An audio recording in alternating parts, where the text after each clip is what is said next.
પપ્પાની તો એવી ઈચ્છા હશે કે દીકરો આમાં મોટો થાય, પણ દીકરાની કંઈક ઈચ્છા અલગ હતી. તો એ ટ્રાન્સફોર્મેશન આજે તમે કન્સ્ટ્રક્શનમાં છો, તો એ ક્યાંક તો શરૂઆત થઈ ડાયમંડમાંથી બિલ્ડર્સમાં.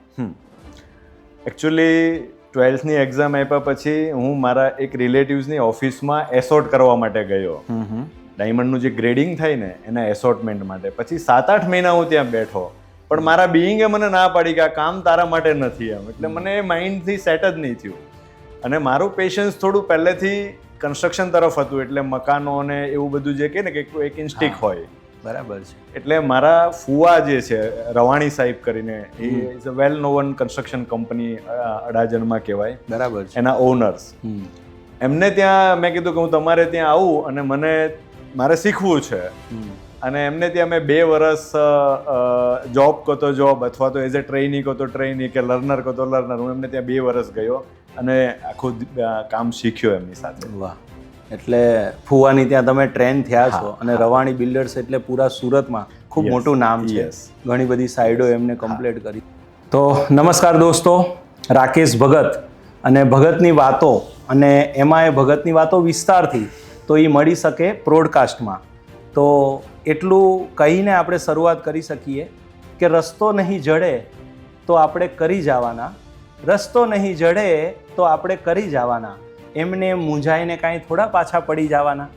તો આ એક સરસ મજાનો રસ્તો આપણે શોધી રહ્યા છીએ આવનારા વખતમાં, કે કન્સ્ટ્રક્શન્સ કંપનીઓ અને કન્સ્ટ્રક્શન્સ કંપનીને ચલાવતા ઘણા બધા બિલ્ડર્સો, અને એ લોકોના ખૂબ ઊંડા એવા ગોલ હોય છે કે બધાને સપનોના ઘર આપીએ.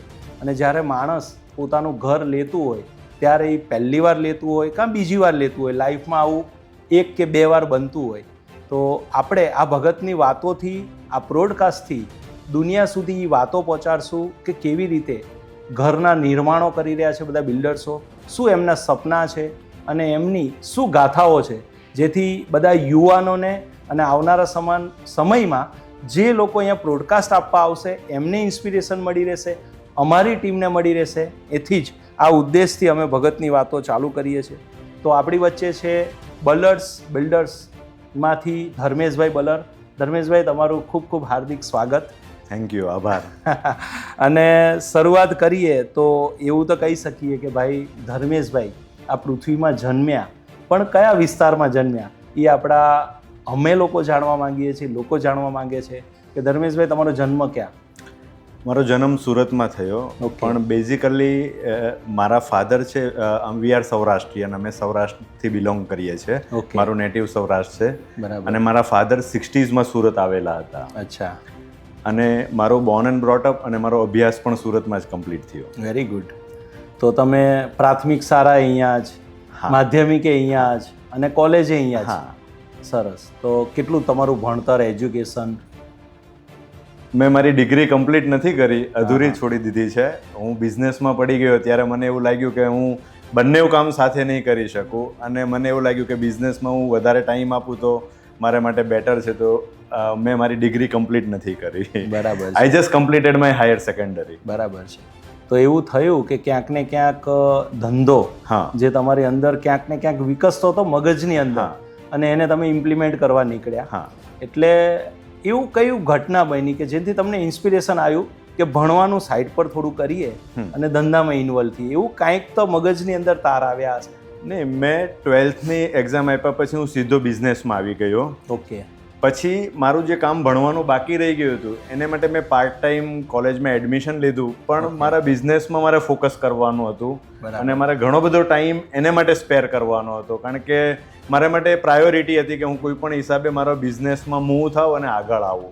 ડિગ્રીની પણ જરૂરિયાત હતી, પણ મેં પ્રાયોરિટી બિઝનેસને આપી અને મેં કમ્પ્લીટ નહીં કર્યું, અને મારું એન્ટાયર ફોકસ મેં બિઝનેસ ઉપર રાખ્યું. અને હું પછી આગળ જતાં મને સમય જ નહીં રહ્યો કે ભાઈ હું મારું કામ જે અધૂરું રહી ગયું છે એ કમ્પ્લીટ નથી થયું. પણ ટીલ ટુડે આજે પણ મને અફસોસ છે, જ્યારે પણ કોઈ એપ્લિકેશન ફોર્મ આવે, વિઝાઝ આવે કે કોઈ ગવર્મેન્ટ કે જેમાં ક્વોલિફિકેશન્સ આવે ને, એટલે હું ઊભો રહી જાઉં કે મારા માટે મને એમ થાય કે હવે મારે અહીંયા શું લખવું. તો સેમ પેલું કહે ને કે લાઈફમાં સૌથી આપણને કહે ને કે કઈ વાતની કમી રહી ગઈ, ડિગ્રી જે મેં કમ્પ્લીટ નહીં કરી. બરાબર છે. પણ એવું સેમ મારે છે, પણ એનો એક રસ્તો મેં કાઢ્યો છે કે ભાઈ આપને એ નથી આવડતું તો એ આવડતા હોય ને એને રાખી લેવા. અને પછી મેં એક વસ્તુ નક્કી કરેલું એ વખતે કે હું એને કે ભાઈ degree is just a paper. બરાબર છે. તમે સ્કિલ ડેવલપ કરો, તમે એક્સ્ટ્રીમ મહેનત કરો ને હાર્ડવર્ક કરો, જે બી કન્સિસ્ટન્સીથી તમે જે કામ કરો એ આજના સમયમાં કદાચ એ રાઈટ નહીં ગણાય, કારણ કે આજના સમયમાં નોલેજ ઇઝ પાવર છે. પણ જે તે સમયે મારું જે કામ હું કરતો હતો એમાં સખત મહેનત કરી, થોડો ભગવાનનો બી સાથ છે, સમયનો બી સાથ છે, બધું ભેગું થયું અને આઈ ગોટ ધ સક્સેસ. બરાબર છે. આપણા પપ્પાનો શું બિઝનેસ હતો? મારા પપ્પાનો ડાયમંડનો બિઝનેસ હતો. અચ્છા, તો ડાયમંડ. હા, તો ડાયમંડમાં તમારે જવા આવવાનું તો થતું હશે, નાનકડા હશો જ્યારે યુવાનીના વયે આવતા હશો. હા, મારા ફાધરને ડાયમંડનું કામ હતું. પછી અમારે એ વખતે હીરાની સાથે સાથે સરાણ માંજવાની, હીરામાં જે સરાણ વપરાય ને એની ફેક્ટરી હતી. બરાબર. તો 9મા ધોરણથી હું દર દિવાળી પર મારા ફાધર મને દરેક કારખાનામાં ઉઘરાણી કરવા મોકલતા કે ભાઈ, કારણ કે હીરામાં કેવું છે કે દર દિવાળીએ ફાઇનલ પેમેન્ટ આવતું. બરાબર. તો એમાં ઘણા બધા ફેક્ટરીઓ પર જવાનું હોય હીરાની. તો નાઇન્થ યા મે બી 10th 10માને વેકેશનથી હું અમારો જે મેઇન કારીગર હોય એની સાથે જવાનું, કાર્ડ લઈને એ ઉઘરાણી કરે ને હું પૈસા લઈને થેલીમાં પેલું આવતું નાનું પાઉચ છે એમાં મૂકતો. એટ ધેટ ટાઈમ 800, 500, 400 રૂપિયા જેવી રકમો. એટલે એવું કહેવાય કે 15-16 વર્ષની ઉંમરથી જ તમને થોડો એ શોખ જાગ્યો કે ભાઈ આ રૂપિયા લેવા જવું, બિઝનેસમાં આવી રીતનું કરવું. મારા ફાધરે મને કામ સોંપેલું એ વખતે. તો એક દિવાળીનું વેકેશન હોય, દિવાળી પહેલા અઠવાડિયું 10 દિવસથી વેકેશન પડે ને છેલ્લા 7-8 દિવસ જ અમારે ત્યાં પેલે હીરાને કારખાનાઓની બધી ઉઘરાણીઓ આવતી હોય. બરાબર છે. એટલે ધંધાનો મૂળ ત્યાંથી ચાલુ થયો છે, એ પાક્કું છે. બરાબર છે. તો હવે આ હીરાનો બિઝનેસ એટલે ડાયમંડ એટલે એ તો સુરતની નગરી, આપણા ડાયમંડ કિંગોએ ઘણા બધા છે, એનાથી ઇન્સ્પિરેશન છે. તો પપ્પાની તો એવી ઈચ્છા હશે કે દીકરો આમાં મોટો થાય, પણ દીકરાની કંઈક ઈચ્છા અલગ હતી. તો ઈ ટ્રાન્સફોર્મેશન આજે તમે કન્સ્ટ્રક્શનમાં છો તો ઈ ક્યાંક તો શરૂઆત થઈ ડાયમંડમાંથી બિલ્ડર્સમાં. એકચ્યુઅલી 12thની એક્ઝામ આપ્યા પછી હું મારા એક રિલેટિવ્સની ઓફિસમાં એસોર્ટ કરવા માટે ગયો. ડાયમંડનું જે ગ્રેડિંગ થાય ને એના એસોર્ટમેન્ટ માટે. પછી 7-8 મહિના હું ત્યાં બેઠો, પણ મારા બીઈંગે મને ના પાડી કે આ કામ તારા માટે નથી એમ. એટલે મને માઇન્ડથી સેટ જ નહીં થયું. અને મારું પેશન્સ થોડું પહેલેથી કન્સ્ટ્રક્શન તરફ હતું, એટલે મકાનો અને એવું બધું જે કે ને કે એક ઇન્સ્ટિક હોય. બરાબર છે. એટલે મારા ફુવા જે છે રવાણી સાહેબ કરીને, એ is a well known construction company અડાજણમાં કહેવાય. બરાબર છે. એના ઓનર્સ. એમને ત્યાં મેં કીધું કે હું તમારે ત્યાં આવું અને મારે શીખવું છે. અને એમને ત્યાં મેં 2 વર્ષ જોબ કહો તો જોબ અથવા તો એઝ એ ટ્રેની કહો તો ટ્રેની કે લર્નર કહો તો લર્નર, હું એમને ત્યાં 2 વર્ષ ગયો અને આખું કામ શીખ્યો એમની સાથે. વાહ. એટલે ફુવાની ત્યાં તમે ટ્રેન થયા છો અને રવાણી બિલ્ડર્સ એટલે પૂરા સુરતમાં ખૂબ મોટું નામ છે. ઘણી બધી સાઈડો એમને કમ્પ્લીટ કરી છે. તો આમાં એવું હશે ને કે ટ્રેનિંગ એટલે તો એકદમ નાના લેવલથી ચાલુ થઈ હશે. એટલે ઓફિસમાં જનરલી શરૂઆત કરી તો ઓફિસમાં ગેસ્ટ આવે તો ચા પાણી બી બનાવવાના, ટેબલ બી સાફ કરી નાખવાનું, બેંકમાં ચેક બી ભરવા જવાનો. બરાબર છે. ઈંટની કે સિમેન્ટની કે રેતીની ગાડી આવે તો ખાલી પણ કરાવવાની. ત્યારે કેવું છે કે સાઈટો થોડી દૂર ચાલતી મેઇન ઓફિસ હતી, તો સ્કૂટર લઈને કસ્ટમરને બતાવવા જવાનું. બરાબર. તો સેલ્સ ને બધી જ વસ્તુ, એટલે મલ્ટિપલ સેલ્સ બી કરવાનું, એકાઉન્ટ બી જોવાનું, અને કોઈક આવ્યો ને માણસ નહીં હોય તો પાણી પણ આપી દેવાનું. બરાબર. ગેસ્ટને ત્યાં સુધીની બધી જ વસ્તુ. પણ જે બી કામ કર્યું ને એ એક જ કે ભાઈ આ મારું છે ને મારે કરવાનું છે, વિધાઉટ એની હેઝિટેશન કે આ આપણું છે. બરાબર છે. કોઈ એવું નહીં કે હું અહીંયા શીખવા આવેલો છું કે ભાઈ મને અહીંયા કોઈ એક્સપેક્ટેશન કે અહીંયા કંઈ મળે તો હું કંઈ કામ કરું, એવું એક્સપેક્ટેશન નહીં. મારે અહીંયાથી કામ શીખવું છે અને એને માટે જે બી કરવું પડે તે બધી જ વસ્તુ કરવાની. બરાબર છે. એટલે એટલું જ કહી શકાય આમાં તો કે સમજણના દરવાજા ઉંમર પ્રમાણે નહીં પણ જવાબદારી પ્રમાણે ખુલતા ગયા. ધર્મેશભાઈમાં આવું જ થયું કે ભાઈ જેવી જેવી જવાબદારીઓ મળતી થઈ એમ તમારા દરવાજા ખુલતા ગયા જે બી ઇન્ડસ્ટ્રીઝમાં ગયા. એટલે બરાબર છે કે કોઈ બી બિઝનેસમાં નીચેના લેવલથી જ્યારે માણસ ઉપર આવતો હોય તો એમાં તો સફળતા મળે જ. પણ એમાં એક વસ્તુ બહુ ખાસ છે કે જ્યારે તમારે ગ્રોથ કરો ને ત્યારે તમે જેની બી સાથે કામ કરતા હો ને એ કામ તમારું છે એવું સમજીને જે દિવસે તમે કરવા માંડો ને, એટલે જે માણસને કામ કરતા હોય એ પણ ગ્રો થાય ને તમે પણ થાવ. એકદમ. તમે કામ કરવા માટે કરો અને સેલરી માટે કરો ને, દેટ્સ ધ ડિફરન્સ. એટલે જ કહેવાય ને કે કામ એવું કર કે તારું નામ થઈ જાય અને નામથી જ તારું કામ થઈ જાય. એટલે તમે એ જ કર્યું છે અને એનાથી જ નામ થાય. સરસ. તો તમારો જે પિલર છે ને, કહેવાય ને કે બિલ્ડરની ભાષામાં કે ખાડો ઊંડો હોય, સળિયા સારી રીતે ફૂટિંગ કર્યું હોય, તો જે બિલ્ડર્સ માટેના ફૂટિંગ થયા ને એ તમારા બરાબર થયા. એના માટે હું તમને એક વાત કહીશ કે તમારી જો શરૂઆત રાઈટ હોય ને, બરાબર, તમારો એન્ડ છે ને હંમેશા ગ્રેટ જ હોય. રાઈટ. એટલે શરૂઆત તમે જે બી કામ નહીં કરતા હોય કે જે કંઈ બી કરતા હોય, ધારો કે જોબથી માંડો કે જે બી શરૂ, એ બહુ સારી રીતે કરવી જોઈએ. તો એટ ધ એન્ડ તમે ગ્રો થતા હો. મેં જનરલી એવું માર્કિંગ કર્યું.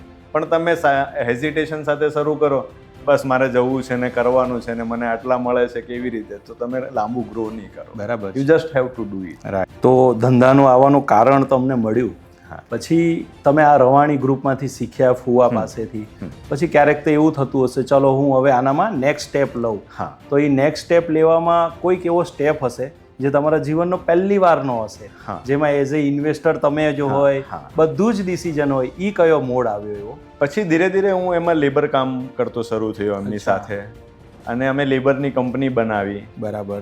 અને લેબર કામ કરતા કરતા આગળ શીખ્યા. પછી લેબરમાં થોડા પૈસા કમાણા.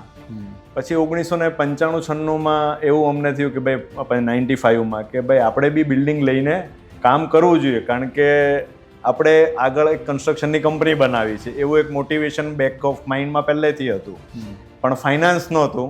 બરાબર. તો 2-3 એવા ઓળખીતા હતા કે જેની પાસે ફાઇનાન્સ હતું અને એમને એવા કામ કરવાવાળા માણસની જરૂર હતી કે જે કામ પણ કરી આપે અને એમને જેને પર એમને કોન્ફિડન્સ ને વિશ્વાસ હોય. બરાબર. એવા વ્યક્તિની સાથે મેળાપ થયો અને પછી એમણે ફાઇનાન્સ કર્યું અને મેં કામ કર્યું, અને ભગવાનના આશીર્વાદથી 10-12 મહિના મેં બિલ્ડિંગો પૂરા થઈ ગયા, 2 પૈસા વધારે કમાણા. પણ ઓનેસ્ટી હતી, એક પોલિસી બહુ રાઈટ હતી કે ભાઈ જેણે આપણી હાથ પકડેલો છે, જેમણે આપણને આમાં આગળ લાવેલા છે, એને એકદમ ઓનેસ્ટીથી કામ કરીને આપવું છે. બરાબર. તો 2 પૈસા અમે પણ કમાયા અને એ પણ કમાયા. બરાબર છે. તો તમારી કહેવાય ને કે ઓલું જીવનની શરૂઆત થતી હોય એની બહુ જ યાદ રહે. આપણી જીવનની શરૂઆતથી પહેલી સાઈડનું નામ શું હતું? અભિનંદન કોઓપરેટિવ હાઉસિંગ સોસાયટી. બરાબર. એ અભિનંદન નામ નાખવામાં પણ તમારે એનો લોજિક હશે, કેમ કે શરૂઆત થતી હોય ત્યારે એમાં એવું હતું સાહેબ કે એ વખતે અભિનંદન કરીને એ સોસાયટી એક જે મેં કીધું ને જે ફાઇનાન્સરો, એમણે એ જમીનો ખરીદેલી હતી. ઓકે. પણ એમને પાસે બાંધવાનો અનુભવ નહોતો. બરાબર છે. અને એ વખતે મંદીનો દોર હતો. એટલે અમે એવું કીધું કે ભાઈ અમને આ જે બિલ્ડિંગો છે ને તે આમાં અમે અમુક રકમ તમને આપીએ, બાકીની જે રકમ છે એ અમે તમને ઇન્ટરેસ્ટ આપી દઈશું, તમે ઇન્સ્ટોલમેન્ટ નક્કી કરી નાખો. બરાબર છે. એટલે અમે તમને બાંધીને આખો પ્રોજેક્ટ કમ્પ્લીટ કરી આપીશું. એટલે એમણે અમારા પર ટ્રસ્ટ મૂક્યો, અમે પાર્ટ પેમેન્ટ કર્યું, અને પછી એ જે સોસાયટીનું નામ છે એ પહેલેથી જ હતું જ, અને અમે વિધિન 12 મંથ્સમાં એ બિલ્ડિંગો કમ્પ્લીટ કરી દીધા. એ વખતે નાના બિલ્ડિંગો હતા, 16 ફ્લેટના, જસ્ટ 3.5 ફ્લોરથી 4 ફ્લોરના. ત્યારે લીપે નહોતી, આપણે દાદર ચડીને ચડવાનું હોય એ રીતનું હોય. સરસ. તો તમારી એક શરૂઆત એકદમ સરસ થઈ. પણ આમાં ક્યાંક ખેંચતાણ મગજની અંદર થઈ, ફાઇનાન્સ, તો એની ક્યાંક મદદ લીધી? ગાઈડલાઈન તો ઓલરેડી હતું જ તમારી પાસે. બરાબર છે. તો ત્યાંથી એક શરૂઆત થઈ અને ત્યાંથી તમને એક મોટિવેશન મળ્યું કે આ લાઈનમાં કંઈક આપણો દાળ વળશે. ચાલો, સરસ. તો હાલમાં અત્યારે આપણે કરંટ ઉપર આવીએ અને એની વચ્ચેની સ્ટોરીમાં આપણે આવશું કે કઈ રીતે આજે આટલું સારું તમે એમ્પાયર ઊભું કર્યું છે. હમણાં આપણે જે સાઈડ કરી રહ્યા છીએ જહાંગીરાબાદમાં છે, દાંડી રોડ ઉપર, તો એ સાઈડનું નામ શું છે? કેટલા ફ્લેટ્સ છે? એ આનંદ એસ્પાયર છે પ્રોજેક્ટનું નામ. અને 645 ફ્લેટ છે અને ટોટલ 12 ટાવર છે. ત્યાં 12 ટાવર છે અને 645 ફ્લેટ છે. સરસ. અને એ આપણે લોકેશનમાં ડી માર્ટની બાજુમાં જ છે. હા, દાંડી રોડના જંકશન્સ, કેનાલ જંકશન્સ ઉપર સિનેજા થિયેટર, એની બાજુમાં ડી માર્ટ, અને ડી માર્ટની એક્ઝેક્ટ બાજુમાં છે આનંદ. તો એ બિલ્ડિંગ બની, અત્યારે એ મોટું તમે કામ કરી રહ્યા છો. શરૂઆત થઈ તો ત્યારે 3 માળ 4 માળ, જ્યારે તમારું પહેલું શરૂઆત થઈ બિલ્ડિંગ અભિનંદન બાંધ્યા. હા, 1995ના એન્ડમાં, મિડ ઓફ ધ 95 ઓર મે બી 95ના એન્ડમાં. બરાબર છે. તો અત્યારે 2025 ચાલી રહ્યું છે, 95 એટલે 30 વર્ષનો મોટો સમયગાળો. અને તમે કહેવાય છે કે એક જ બિઝનેસની અંદર ઊંડા ઉતરતા ગયા. તો એ કહેવાય કે ભાઈ અમે અમારી ભાષામાં કહીએ કે ભાઈ અડે રહો, જમે રહો, ડटे रहो, दुनिया चाहे या ना चाहे आपको सिर आंखों पे एक दिन जरूर बिठाएगी, लेकिन शर्त यह है कि आप अड़े रहो, जमे रहो, डटे रहो. કેમ કે 30 વર્ષથી તમે ઈ કરી હા, રહ્યા એટલે છો. એનું જે કહી શકાય ને કે કન્સિસ્ટન્સી, એકનું એક કામ રિપીટેટિવલી તમે કરો ને તો તમે માસ્ટર બની જાઓ ક્યા એમાં. બાત હે. ધારો કે કન્સ્ટ્રક્શન કરતા હો તમે, અગેન એન્ડ અગેન પ્રોજેક્ટ અને બાંધકામ કરતા એટલે you will become a master. Yes. એટલે તમે જે કીધું ને અડે રહો અથવા જમે રહો, એ હા. બહુ રાઈટ વાત છે. તમારે એ કામ સતત રિપીટ કરતા રહેવું પડે અને એ જ તમને માસ્ટર બનાવે. તો 1995 થી 2000ની સાલ સુધી ત્યારે તો થોડું ઘણું સારું હતું, માર્કેટ બી ગ્રો કરી રહ્યું હતું. અભિનંદન પછી એવું શું તમે સ્ટેપ લીધો નેક્સ્ટ?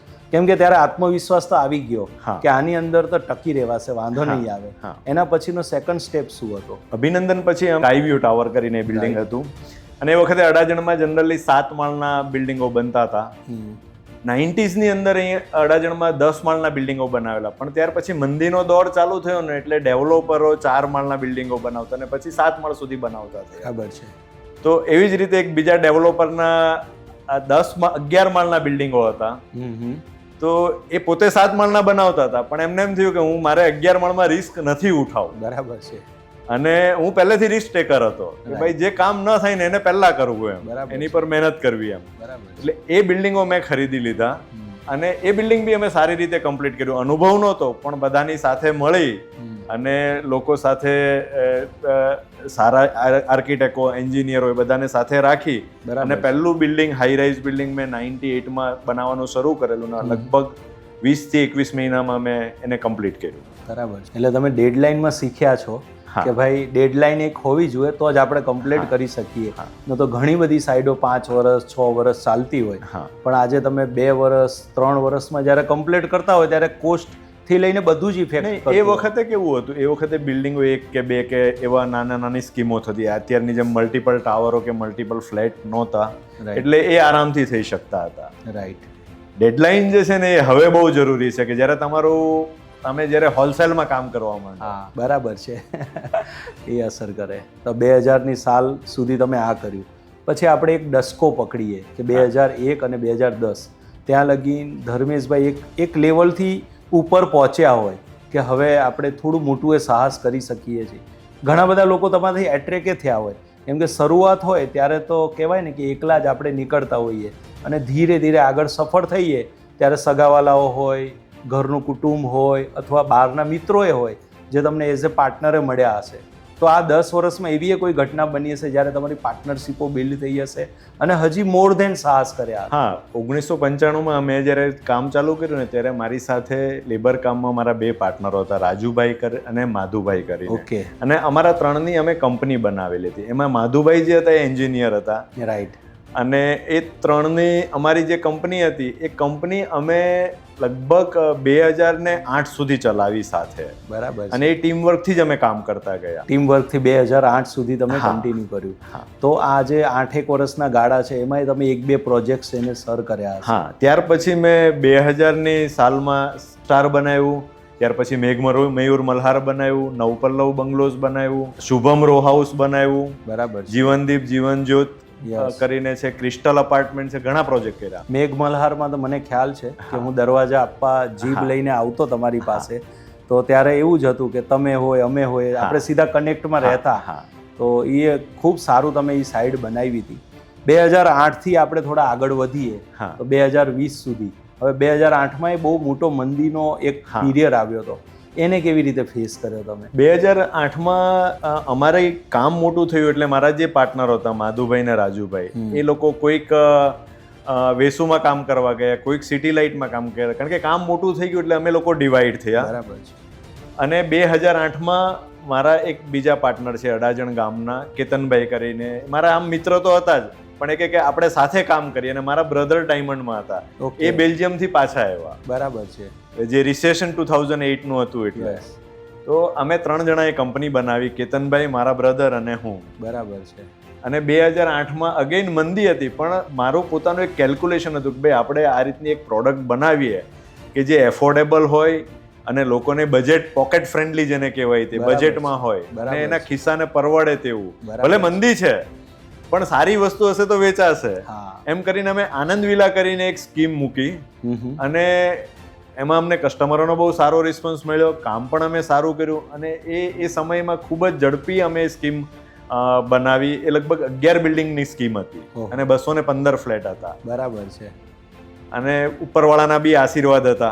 એ બધું ભેગું થયું ને અમે બહુ સક્સેસ રીતે પ્રોજેક્ટ પૂરો કર્યો. બરાબર છે. ત્યારે આપણે એવરેજ ગણીએ તો ફ્લેટની કિંમત 15 લાખની આજુબાજુની લગભગ હતી. 14-14.5 લાખનો મારો 2 BHK નો લગભગ ફ્લેટ હતો. બરાબર. ત્યારે તમારા જીવનનું એક મોટું સાહસ અને પ્લસ થોડી મંદી, આની વચ્ચેથી બહાર નીકળ્યા. પણ મંદી હોય ને, પણ હું એવું માનું છું કે તમે જો તમારી પ્રોડક્ટ ઉપર, તમારા કામ ઉપર અને તમારા માલ ઉપર તમે મહેનત કરી હોય ને, તો તેજીમાં સમજો તમારે 15 ફ્લેટ મહિનાના વેચાતા હોય તો મંદી હોય તો 7 વેચાય, પણ તમારું ઊભું ન રહે. તમારી પ્રોડક્ટની અંદર રિયાલિટીઝ હોવી જોઈએ, વાસ્તવિકતા હોવી જોઈએ અને એની USP રાઈટ હોવી. એની ડિઝાઇનિંગ, એનું પ્લાનિંગ, એની ક્વોલિટી એ જો સારું હોય ને તો કસ્ટમર 10 જગ્યાથી ફરીને તમારે ત્યાં આવે તો ખરો જ. બરાબર. કારણ કે કસ્ટમરને ખ્યાલ છે કે સારી વસ્તુ કઈ છે, એ પૂરો સ્ટડી કરીને જ આવતો હોય છે. સાચી વાત. મંદીમાં એ લોકો અટવાઈ જાય કે જે લોકોને પોતાની પ્રોડક્ટની ક્વોલિટી, ડિઝાઇનિંગ રાઈટ ના હોય, એને તકલીફ પડે. હા. અને અમે તો પહેલેથી પ્રવેશનું એક સિદ્ધાંત પર રહ્યું છે કે ભાઈ મંદી નામની ટુર્નામેન્ટમાં ભાગ લેવાનો જ નહીં. અને તમે નહીં માનો રાકેશભાઈ કે હંમેશા હું મંદીમાં જ સક્સેસ ગયો છું. મારા બધા જ પ્રોજેક્ટો મંદીમાં વધારે ચાલે છે. તેજીમાં કારણ કે તેજીમાં માણસ ઇમોશનથી કામ કરવા માંડે કે આ તો વેચાઈ જશે ને આ થઈ જશે, એટલે એટલી મહેનત નહીં કરે એના પ્રોડક્ટ પર. પણ મંદીમાં તમે બહુ અવેર હો, તમે બહુ રાઈટ ડિસિઝનો લેતા હો, કારણ કે તમે ઇમોશનથી પ્લે નહીં કરતા હો. રાઈટ. એટલે તમે હકીકતમાં બહુ સારું કામ કરી શકો મંદીમાં. પણ તમારે એ ફિયર દૂર કરવો પડે કે આ મંદી છે. તમે તમારી રાઈટ પ્રોડક્ટ લાવો તો ડેફિનેટલી, હા, કદાચ થોડું વેચાણ ઓછું થાય તેજીના સમય કરતા, પણ તમે કામ તો કરી શકો. એટલે તમારું છે ને ઓલું કહેવાય કે ભાઈ મેટર બડા હોય ને તબ ભાઈ ખડા રહેતા. એટલે વિરાટ કોહલી જેવું છે કે ભાઈ ફાઇનલ મેચ હોય, પ્રેશર્સ હોય, ત્યારે જ પરફોર્મન્સ કરવાનું, અને એ જ મોટું પરફોર્મન્સ કહેવાય. ને ખરેખર જે આમાંથી બહાર આવતા હોય ને એ વ્યક્તિઓ જ આગળ વધતા હોય. અને હંમેશા આ બધું ફેસ જીવનમાં બધાને થતું જ હોય, કેમ કે તમારો તો 30 વર્ષનો સમયગાળો જે આજે કન્સ્ટ્રક્શનમાં કન્ટિન્યુ છે, એટલે તો તેજી મંદી જોઈ છે. અને મેં એવું પહેલી વાર સાંભળ્યું છે ધર્મેશભાઈ કે આ વસ્તુને તમે સારી રીતે હેન્ડલ કરી છે. ન તો ઘણા આવા બધા પાસાઓ આપણે અલગ અલગ લોકો જે બિલ્ડર્સો હોય એ કહેતા હોય છે કે ભાઈ બહુ તકલીફ પડી આટલા વર્ષોમાં. તો એમાં યુનિકનેસ તમારું છે કે ભાઈ પ્રોડક્ટ સારી હોય અને એફર્ટ્સ હજી વધારે લગાડતા હોઈએ, તો એ તૈયારી હોય ને એનાથી તો ચોક્કસ સફળ થવા. તમારી પ્રોડક્ટમાં ક્વોલિટી હોય ને રાકેશભાઈ, યસ, અને રાઈટ ડિઝાઇનિંગ હોય ને, અને તમે રાઈટ વેથી એને ડિઝાઇન કરીને બનાવી હોય ને, તો ડેફિનેટલી એ વેચાય અને વેચાય. બરાબર છે. પણ ધર્મેશભાઈ, આ એટલું તો જાણવાનું હજી અમને ઈચ્છા છે, અને ઘણા બધા આ પોડકાસ્ટ સાંભળશે યુવાનો, ઘણા બધા બિલ્ડર્સ મિત્રો. એટલું તો છે જ કે કોઈક તો એવી પરિસ્થિતિ આવી હશે ત્યારે એમ થતું હશે કે હારું આમાંથી બહાર નીકળવું કઈ. એવી કોઈક પરિસ્થિતિ તમે કઈ રીતે હેન્ડલ કરી અને કઈ રીતે બહાર આવ્યા? 2019માં મેં એક મારો પ્રોજેક્ટ મૂકેલો, આનંદ એવન્યુ કરી. બરાબર છે. અને એ પ્રોજેક્ટ શરૂ કર્યાના 3-4 મહિનાની અંદર જ કોરોના વાળો સમય. રાઈટ, એકદમ. અને it was the worst time આખી દુનિયામાં હતો. આપણે ત્યાં નહીં, દુનિયાના દરેક દેશમાં એ બહુ કપરો સમય હતો. અને એ વખતે મેં 436 ફ્લેટની સ્કીમ મૂકેલી. મેં જસ્ટ હજી પાયા ખોદીને ગ્રાઉન્ડ લેવલ પર જ હું આવેલો હતો, અને 8 ટાવર હતા. 8 ટાવર હતા. હા, અને 436 ફ્લેટ હતા. બરાબર છે. એ કદાચ મારા 30 વર્ષના કેરિયરમાં સૌથી વર્સ્ટ સમય હતો કે ભાઈ આ સમયમાં આટલું બધું મોટું પ્રોજેક્ટ લઈને આવવું અને એને સેલ કરી અને એને બનાવવું બહુ ડિફિકલ્ટ લાગવા માંડ્યું. કારણ કે પરિસ્થિતિ એવી થઈ કે દરેક માણસ, લોકડાઉન આવી ગયું. રાઈટ. ઘણા બધા માણસોની જોબ જતી રહી. રાઈટ. અને જે લોકો પાસે પૈસા હતા એ લોકો એવું વિચારવા માંડ્યા કે ભાઈ મારે થોડો મારી પાસે પૈસા સાચવીને રાખો, કાલે મારા ફેમિલીમાં કોરોના થયો, કોઈ મેડિકલ ઇમરજન્સી આવી ગઈ, તો જે લોકો મારા ફ્લેટના જે બાયરો હતા એ લોકો બી એવું વિચારે કે ભાઈ હું હમણાં પૈસા નહીં આપું, 6 મહિના 12 મહિના મારી ઇમરજન્સી માટે પૈસાને મેનેજ કરું, એવી એક વિચારધારા ચાલુ થયેલી એ વખતે. પણ અમે એક વસ્તુ, એ મારો વર્સ્ટ સમય હતો, પણ મેં છે ને એમાં માઇન્ડને એકદમ સ્થિર રાખી, કોન્ફિડન્સ રાખી, અને મેં ધીરે ધીરે મારું કામ શરૂ જ રાખ્યું. બરાબર. અને મેં તમને કીધું ને કે તમારું પ્લાનિંગ જ્યારે રાઈટ હોય, તમારી ક્વોલિટી જ્યારે રાઈટ હોય, અને તમે આટલા વર્ષોનો તમારા અનુભવનો અને તમારો આટલો મોટો માર્કેટ બેઝ હોય, રાઈટ, ત્યારે કોરોનાના સમય પછી જેવું માર્કેટ ખુલ્યું, જેવી રીતે લોકડાઉન પૂરું થયું, તો બી ધીરે ધીરે મારા ફ્લેટ વેચાવાના શરૂ થયા. બરાબર. અને તમને કહું કે એ વખતે ઘણા બધા ડેવલપરોએ 2016 પછીની જે મંદી હતી એટલે પ્રોજેક્ટ મૂકેલા નહીં. યસ, એટલે હકીકતમાં થયું એવું કે માર્કેટમાં માલ ઓછો હતો બરાબર અને છે. મારી પાસે પ્રોજેક્ટ હતો. બરાબર તો છે. કોરોના પછી અમે ફૂલ સ્પીડમાં ફ્લેટો વેચ્યા અને એ પ્રોજેક્ટ મેં બિફોર ટાઈમ એટલે મારી 36 મહિનાની ટાઈમ લિમિટ હતી અને અમે 33 મહિનામાં એને ડિલિવર કરેલો. બરાબર છે. 700-800 કરોડનો પ્રોજેક્ટ, સામે મોટો કોરોના, અને આની વચ્ચે ઓપોર્ચ્યુનિટીને તમે પોસિબિલિટીમાં કવર કરી. અને રતન તાતાનું એક સ્ટેટમેન્ટ હતું ત્યારે કે ભાઈ તમે બિઝનેસમાં શું કરશો ને એ હમણાં ન જોતા, તમે પોતાની જાતને ટકાવી લો અને ટીમને ટકાવી લો, એ જ મોટી વાત. પણ રાકેશભાઈ અમે એક વસ્તુ કહીશ કે જ્યારે તમને એક્સ્ટ્રીમ પ્રેશર આવે ને, તમે જ્યારે કોઈ બિઝનેસમાં એવી સિચ્યુએશન આવે ક્રિટિકલ કે તમે ચારે તરફથી ભીસાતા હો, બરાબર છે, કે ક્રિટિકલ કે તમે પ્રેશરમાં આવતા હોય, તો મને એવું લાગે કે તમારું એક પોટેન્શિયલ એ ખોલે જે તમને પણ ન ખબર હોય. અને તમે જ્યારે એમાંથી બહાર નીકળો ને ત્યારે એક લેવલની સ્ટ્રેન્થ લઈને નીકળો. બરાબર છે. અગેન તમે બીજી વાર એ ટાઈપની સિચ્યુએશન અથવા તો એનાથી બી વર્સ્ટ હોય ને તો એને તમે એનો સામનો કરવા માટે રેડી હો. એટલે ઘણી વાર આપણને એવું લાગે કે મારી તો બહુ કપરી પરિસ્થિતિ થઈ ગઈ, હવે મારે મને આ બધું સહન કરવાનું, પણ એ તમને એ જે પ્રેશર છે ને એ કદાચ તમને મોર સ્ટ્રેન્થન કરતું હોય. રાઈટ, એકદમ. અને તમને આગળ વધારવા માટે બી એ તમને ભવિષ્યમાં એ સ્ટ્રેન્થ તમને બહુ કામ લાગતી હોય. બરાબર છે. અને એ પ્રેશરની વચ્ચે જ આપણે ઊભા રહીને અડે રહો, જમે રહો, ડટે રહો જેવી વાત છે, અને એ તમે કર્યું. ધર્મેશભાઈ, ખૂબ સરસ. અને આનાથી ઇન્સ્પિરેશન તો મળી જ રહ્યું છે. હવે એવી ઘટનાઓની કોઈ વાત કરીએ, જેમ કે અમે પ્રવેશ ડોર્સમાં હંમેશા એ જોઈએ કે અમારા ડોરમાં બ્યુટી હોવી જોઈએ, સૌંદર્યતા હોવી જોઈએ. તો જ કોઈક દરવાજો લગાડતો હોય તો એને એમ થાય કે ભાઈ મારો આ દરવાજો સુંદર છે અને વાવ ફિલિંગ થાય. બીજું, અમે હંમેશા જોતા હોઈએ કે મજબૂતાઈ એ દરવાજામાં હોવી જોઈએ, ટકવો જોઈએ. 15 વર્ષ, 20 વર્ષ, 25 વર્ષ જ્યારે એ નવું ઘર બનાવે કે નવું એનું ઇનોવેશન નવું કરતા હોય, રિનોવેશન, ત્યારે એ કરે. તો તમે જે અત્યારે સાઇડ ચલાવી રહ્યા છો, ખાસી એવી મોટી છે, 400 ફ્લેટ્સ તમે કીધા, અને અત્યારે તો નવું જનરેશન આવી ગયું છે. આપણે અડાજણમાં જોઈએ તો ઘણી બધી સાઇડો. તો તમે કસ્ટમરને કાંઈક તો અલગ આપતા હશો, કેમ કે તમે ક્વોલિટી પર કામ કરો છો, હજી થિંકિંગ પ્રોસેસ પર તમે કરતા હશો. તો તમે કસ્ટમરને કઈ થિંકિંગ પ્રોસેસ પર કામ કરો છો? સાહેબ, હું એવું માનું છું કે બધા જ બિલ્ડરો કદાચ ક્વોલિટી આપે છે, બરાબર છે, સારા મકાનો બનાવે છે, પણ હું એવું માનું છું કે ભાઈ મારા મકાનમાં લિવિંગ પ્લેઝર મળવું જોઈએ. Right, that is most important. એ મારા મકાનમાં રહેવા જાય ને તો એ પ્રસન્ન થવો જોઈએ. બરાબર છે, એકદમ. હી શુડ બી હેપી, એનું ફેમિલી હેપી થવું જોઈએ. કદાચ ક્વોલિટી બધા જ આપી શકે. હું મહેનત કરું છું કે મારા મકાનમાં, મારા ફ્લેટ્સની અંદર લોકોને લિવિંગ પ્લેઝર મળે. બરાબર છે, અને એ મારું ટાર્ગેટ છે. તો એ હિસાબે તમે ડિઝાઇન્સ, ક્વોલિટી બધું, એટલે એ હિસાબે અમારું પ્લાનિંગ થતું હોય છે. નાના નાની વસ્તુઓ પર અમે ફોકસ કરતા હોઈએ છીએ. બરાબર. નેચરલ એલિમેન્ટ્સ અમે પ્લાન્ટેશન ને બધું પ્રોજેક્ટની અંદર એડ કરતા હોઈએ છીએ કે જેનાથી એક લિવિંગ પ્લેઝર આવે. બરાબર છે. તો એ તો કહેવાય જ. હવે જેમ અમારા દરવાજો હોય ને તો એન્ડ ચોઇસમાં સ્ત્રી જ આવતી હોય કે એ જ કરતી હોય, એવું જ તમારું અને અમારું એક જ સામ્યતા છે કે ભાઈ ઘર નક્કી કરવાનું આવ્યું અને ઘરમાં આખો દિવસ રહેવાનું કોણ છે? તો ઘરની સ્ત્રીઓ જ રહેતી હોય. તો તમે એને અનુસંધાનમાં કંઈક બનાવતા હશો, કંઈક એના માટે થિંકિંગ કરતા હશો. જો ફિમેલ માટે સૌથી મોસ્ટ ઇમ્પોર્ટન્ટ છે ઘરમાં કિચન. રાઈટ, 110, જ્યાં એનો મેક્સિમમ ટાઈમ જતો હોય. બરાબર છે. એટલે જનરલી હું કિચનની ડિઝાઇન અમે જ્યારે કરતા હોઈએ ત્યારે ખાસ ધ્યાન રાખીએ કે સ્ટોરરૂમના લોકેશનો, વોશ એરિયાના લોકેશનો એ એટલા ઇઝી અને કમ્ફર્ટેબલ હોય કે ફિમેલ મિનિમમ એનર્જી યુઝ થાય અને કમ્ફર્ટેબલી એમાંથી વસ્તુ અથવા તો વોશ એરિયાને યુટિલાઇઝ કરી શકે પ્રોપરલી. બરાબર છે. કે ભાઈ તમે ખાલી એક વોશ અથવા તો એક સ્ટોરરૂમનું લોકેશન ચેન્જ કરો ને એટલે ફિમેલ 2 કલાક વહેલા ટાયર થઈ જાય, વધારે એનર્જી યુઝ થાય. બરાબર. એટલે એવા માઇક્રો લેવલ પર તમારે ફોકસ કરવું પડે કે ભાઈ ફિમેલ કમ્ફર્ટેબલી એ કિચનની અંદર કામ કરી શકે. બરાબર છે. સો પ્લાનિંગ ઇઝ મોસ્ટ ઇમ્પોર્ટન્ટ એ એરિયાની અંદર. એ સિવાય બી કેવું છે કે ફિમેલ આખો દિવસ પ્રોજેક્ટમાં રહેતી હોય, ફ્લેટમાં રહેતી હોય, તો નીચે એને થોડી ક્રિએટિવ એક્ટિવિટીઝ મળે. રાઈટ. કોઈ જીમ છે, યોગા મેડિટેશન્સ છે, ગાર્ડન છે, છોકરાઓને લઈને નીચે જઈ શકે થોડો ટાઈમ એની સાથે, પ્લસ ગઝેબો સિટિંગ છે કે ફિમેલ્સ નીચે બેસી શકે. તો એવી થોડી ક્રિએટિવ જે કંઈ એમ્યુનિટીઝ જે છે કે જેમાં એ ક્રિએટિવ થઈ શકે એવી બધી અમે એડ કરતા હોઈએ. બરાબર છે. એટલે તમે ડિફરન્ટ ફ્રોમ ક્રાઉડ થોડું આનામાં ઇનોવેશન કરતા રહો છો. અને આમે વ્યક્તિને એવું જ હોય કે ભાઈ ઘરમાં તો આખો દિવસ રહ્યા છીએ તો ચાલો થોડી વાર બહાર જઈએ, અને બારે એના રડારમાં જ રહેતા હોય. સરસ છે, એ ખૂબ ગમ્યું. અને બલર ગ્રુપ્સ અત્યારે ડિફરન્ટ ફ્રોમ ક્રાઉડ છે એ તો કહી શકીએ. દાંડી રોડ પર તમે જે આપી રહ્યા છો, કેવા કેવા પ્રકારના કસ્ટમરો તમારા અત્યારે પ્રોજેક્ટના ટાર્ગેટમાં છે?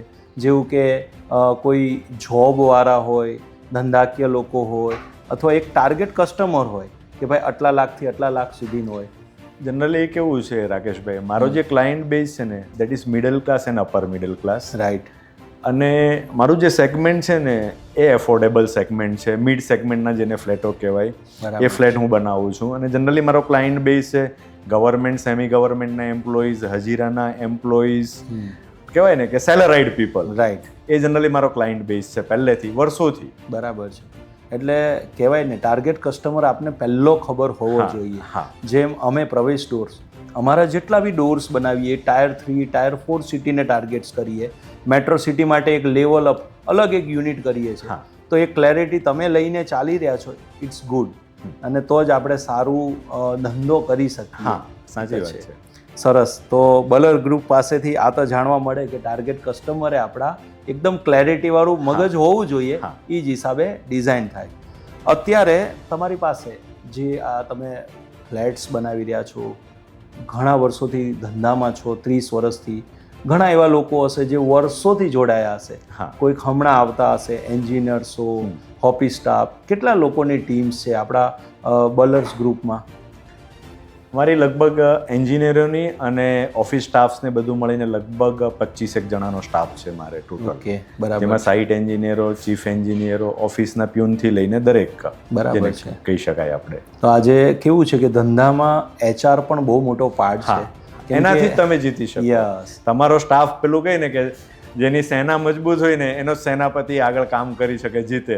સાચી વાત છે એમ. બરાબર છે. તો આને કઈ રીતે મેનેજ કરો છો? બહુ સારી રીતે તમે મેનેજ કરો છો, ટાઈમલી બધું પૂર્વે કરો છો, ને એમાં ટીમનો બહુ મોટો એફર્ટ હોય.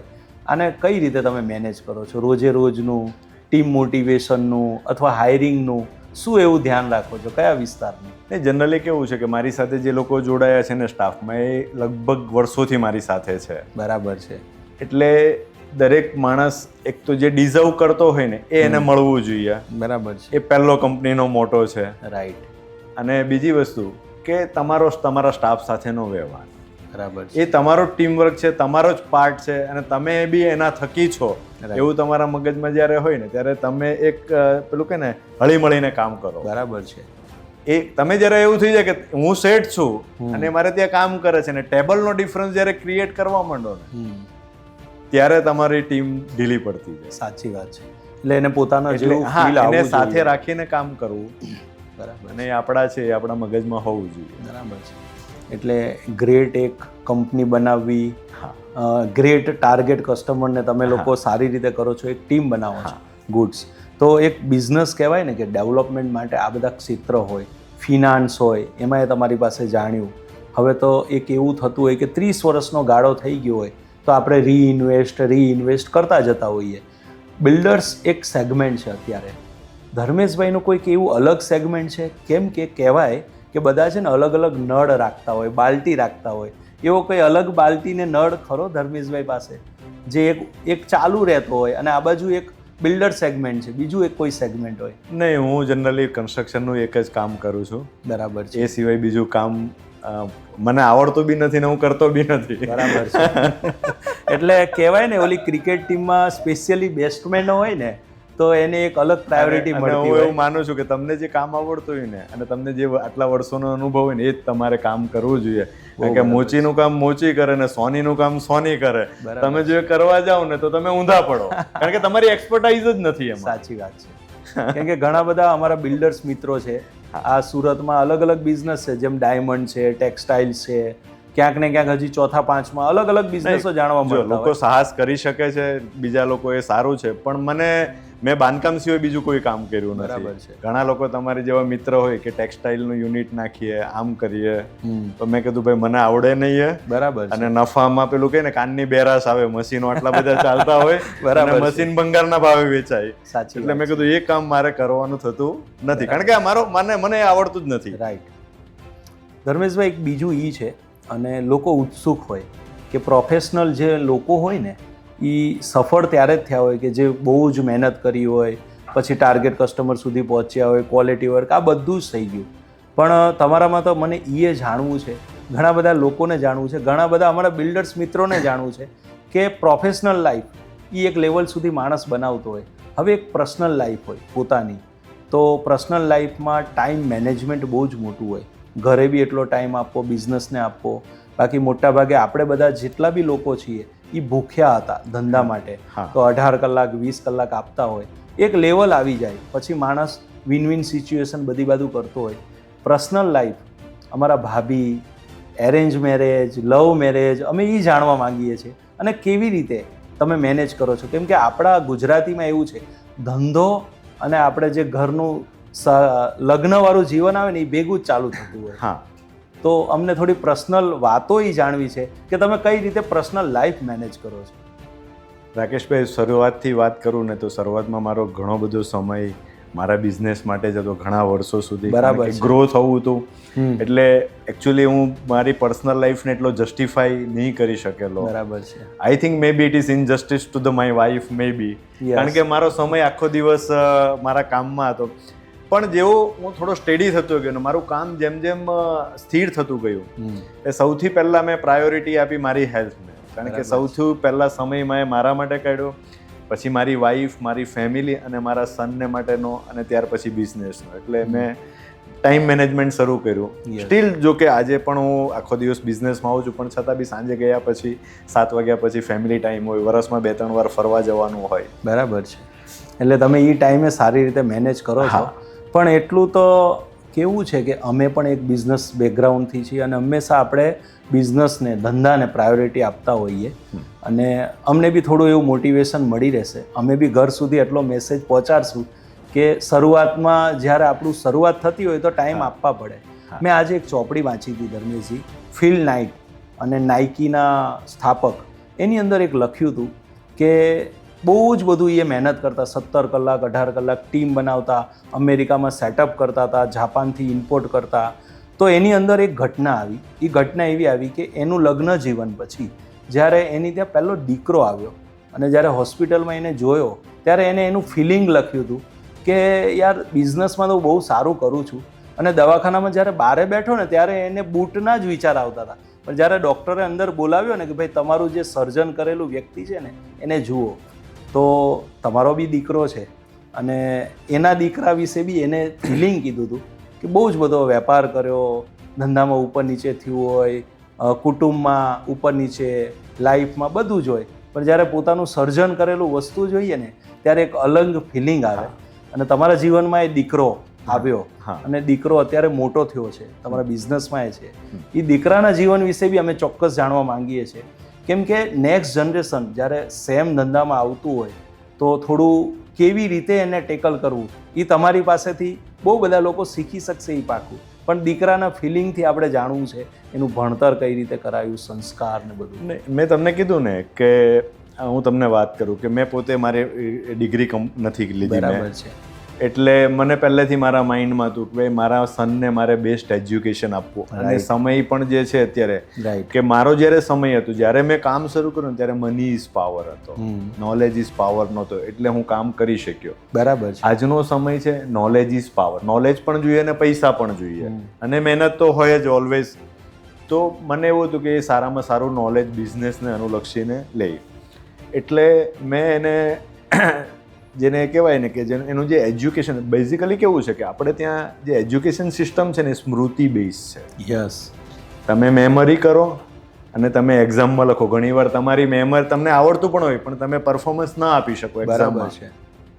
એટલે મને એવું લાગે કે સ્મૃતિ બેઝ જે એજ્યુકેશન સિસ્ટમ છે ને એ કદાચ આખી દુનિયામાં અત્યારે આઉટ ઓફ ડેટેડ થઈ ગઈ. બરાબર. અત્યારે જે education systems around the world ચાલે, પ્રેક્ટિકલ, જેને કહેવાય ને એપ્લિકેબલ બેઝ નોલેજ. રાઈટ. એટલે એનો તમને સીધો દાખલો આપો કે ભાઈ તમે સાયકલ ચલાવતા શીખો તો ભલે તમે 15 વર્ષ સાયકલ નહીં ચલાવો. બરાબર છે. પણ જેવો તમે સાયકલની સીટ પર બેસો અને 2 વાર પેન્ડલ મારો ને એટલે તમે એને ચલાવવા માંડો, કારણ કે તમે ભૂલી નથી ગયા. પ્રેક્ટિકલ છીએ. એ પ્રેક્ટિકલ બેઝ તમારું લર્નિંગ છે.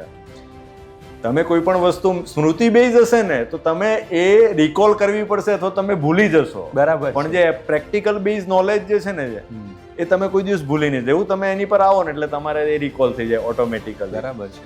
એટલે પછી મેં બધા જ બોર્ડનો અભ્યાસ કર્યો.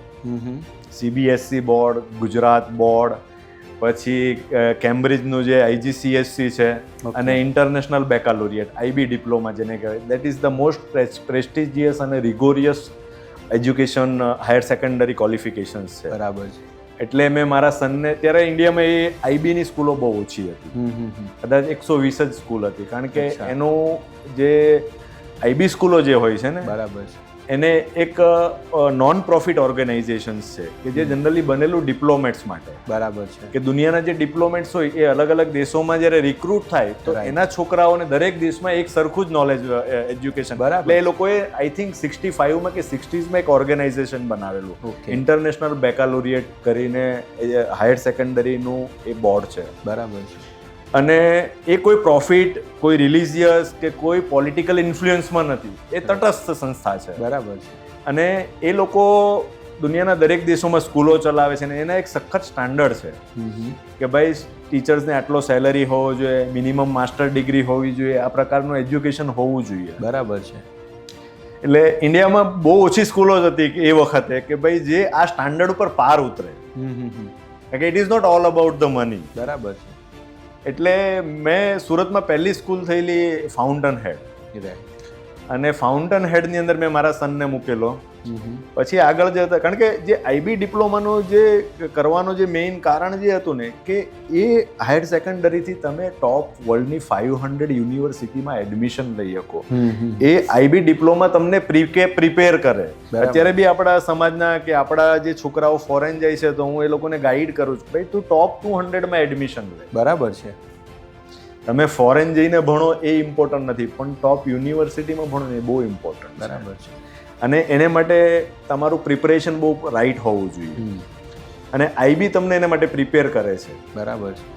એટલે એ ફાઉન્ટન હેડમાં ભણ્યો. પછી મને એવું થયું કે ફાઉન્ટન હેડ પણ નવી હતી ને સુરતમાં છે ને એક લેવલના શિક્ષકો હજુ દેખાતા નહોતા, સ્કૂલ બી નવી હતી, થોડી સ્ટ્રગલ બી કરતી હતી, એનો એફોર્ટ બહુ સારો હતો પ્રિન્સિપાલનો. પછી મેં એને છે ને 10થી ગુડ શેફર્ડ ઇન્ટરનેશનલ સ્કૂલ છે ઊટીમાં, ત્યાં મોકલો. રાઈટ. જે કદાચ ઇન્ડિયાની જૂનામાં જૂની IB સ્કૂલ ગણાય. બરાબર છે. એ વખતે લગભગ 25-30 વર્ષ જૂની સ્કૂલ હતી. 2004 કે 5માં એ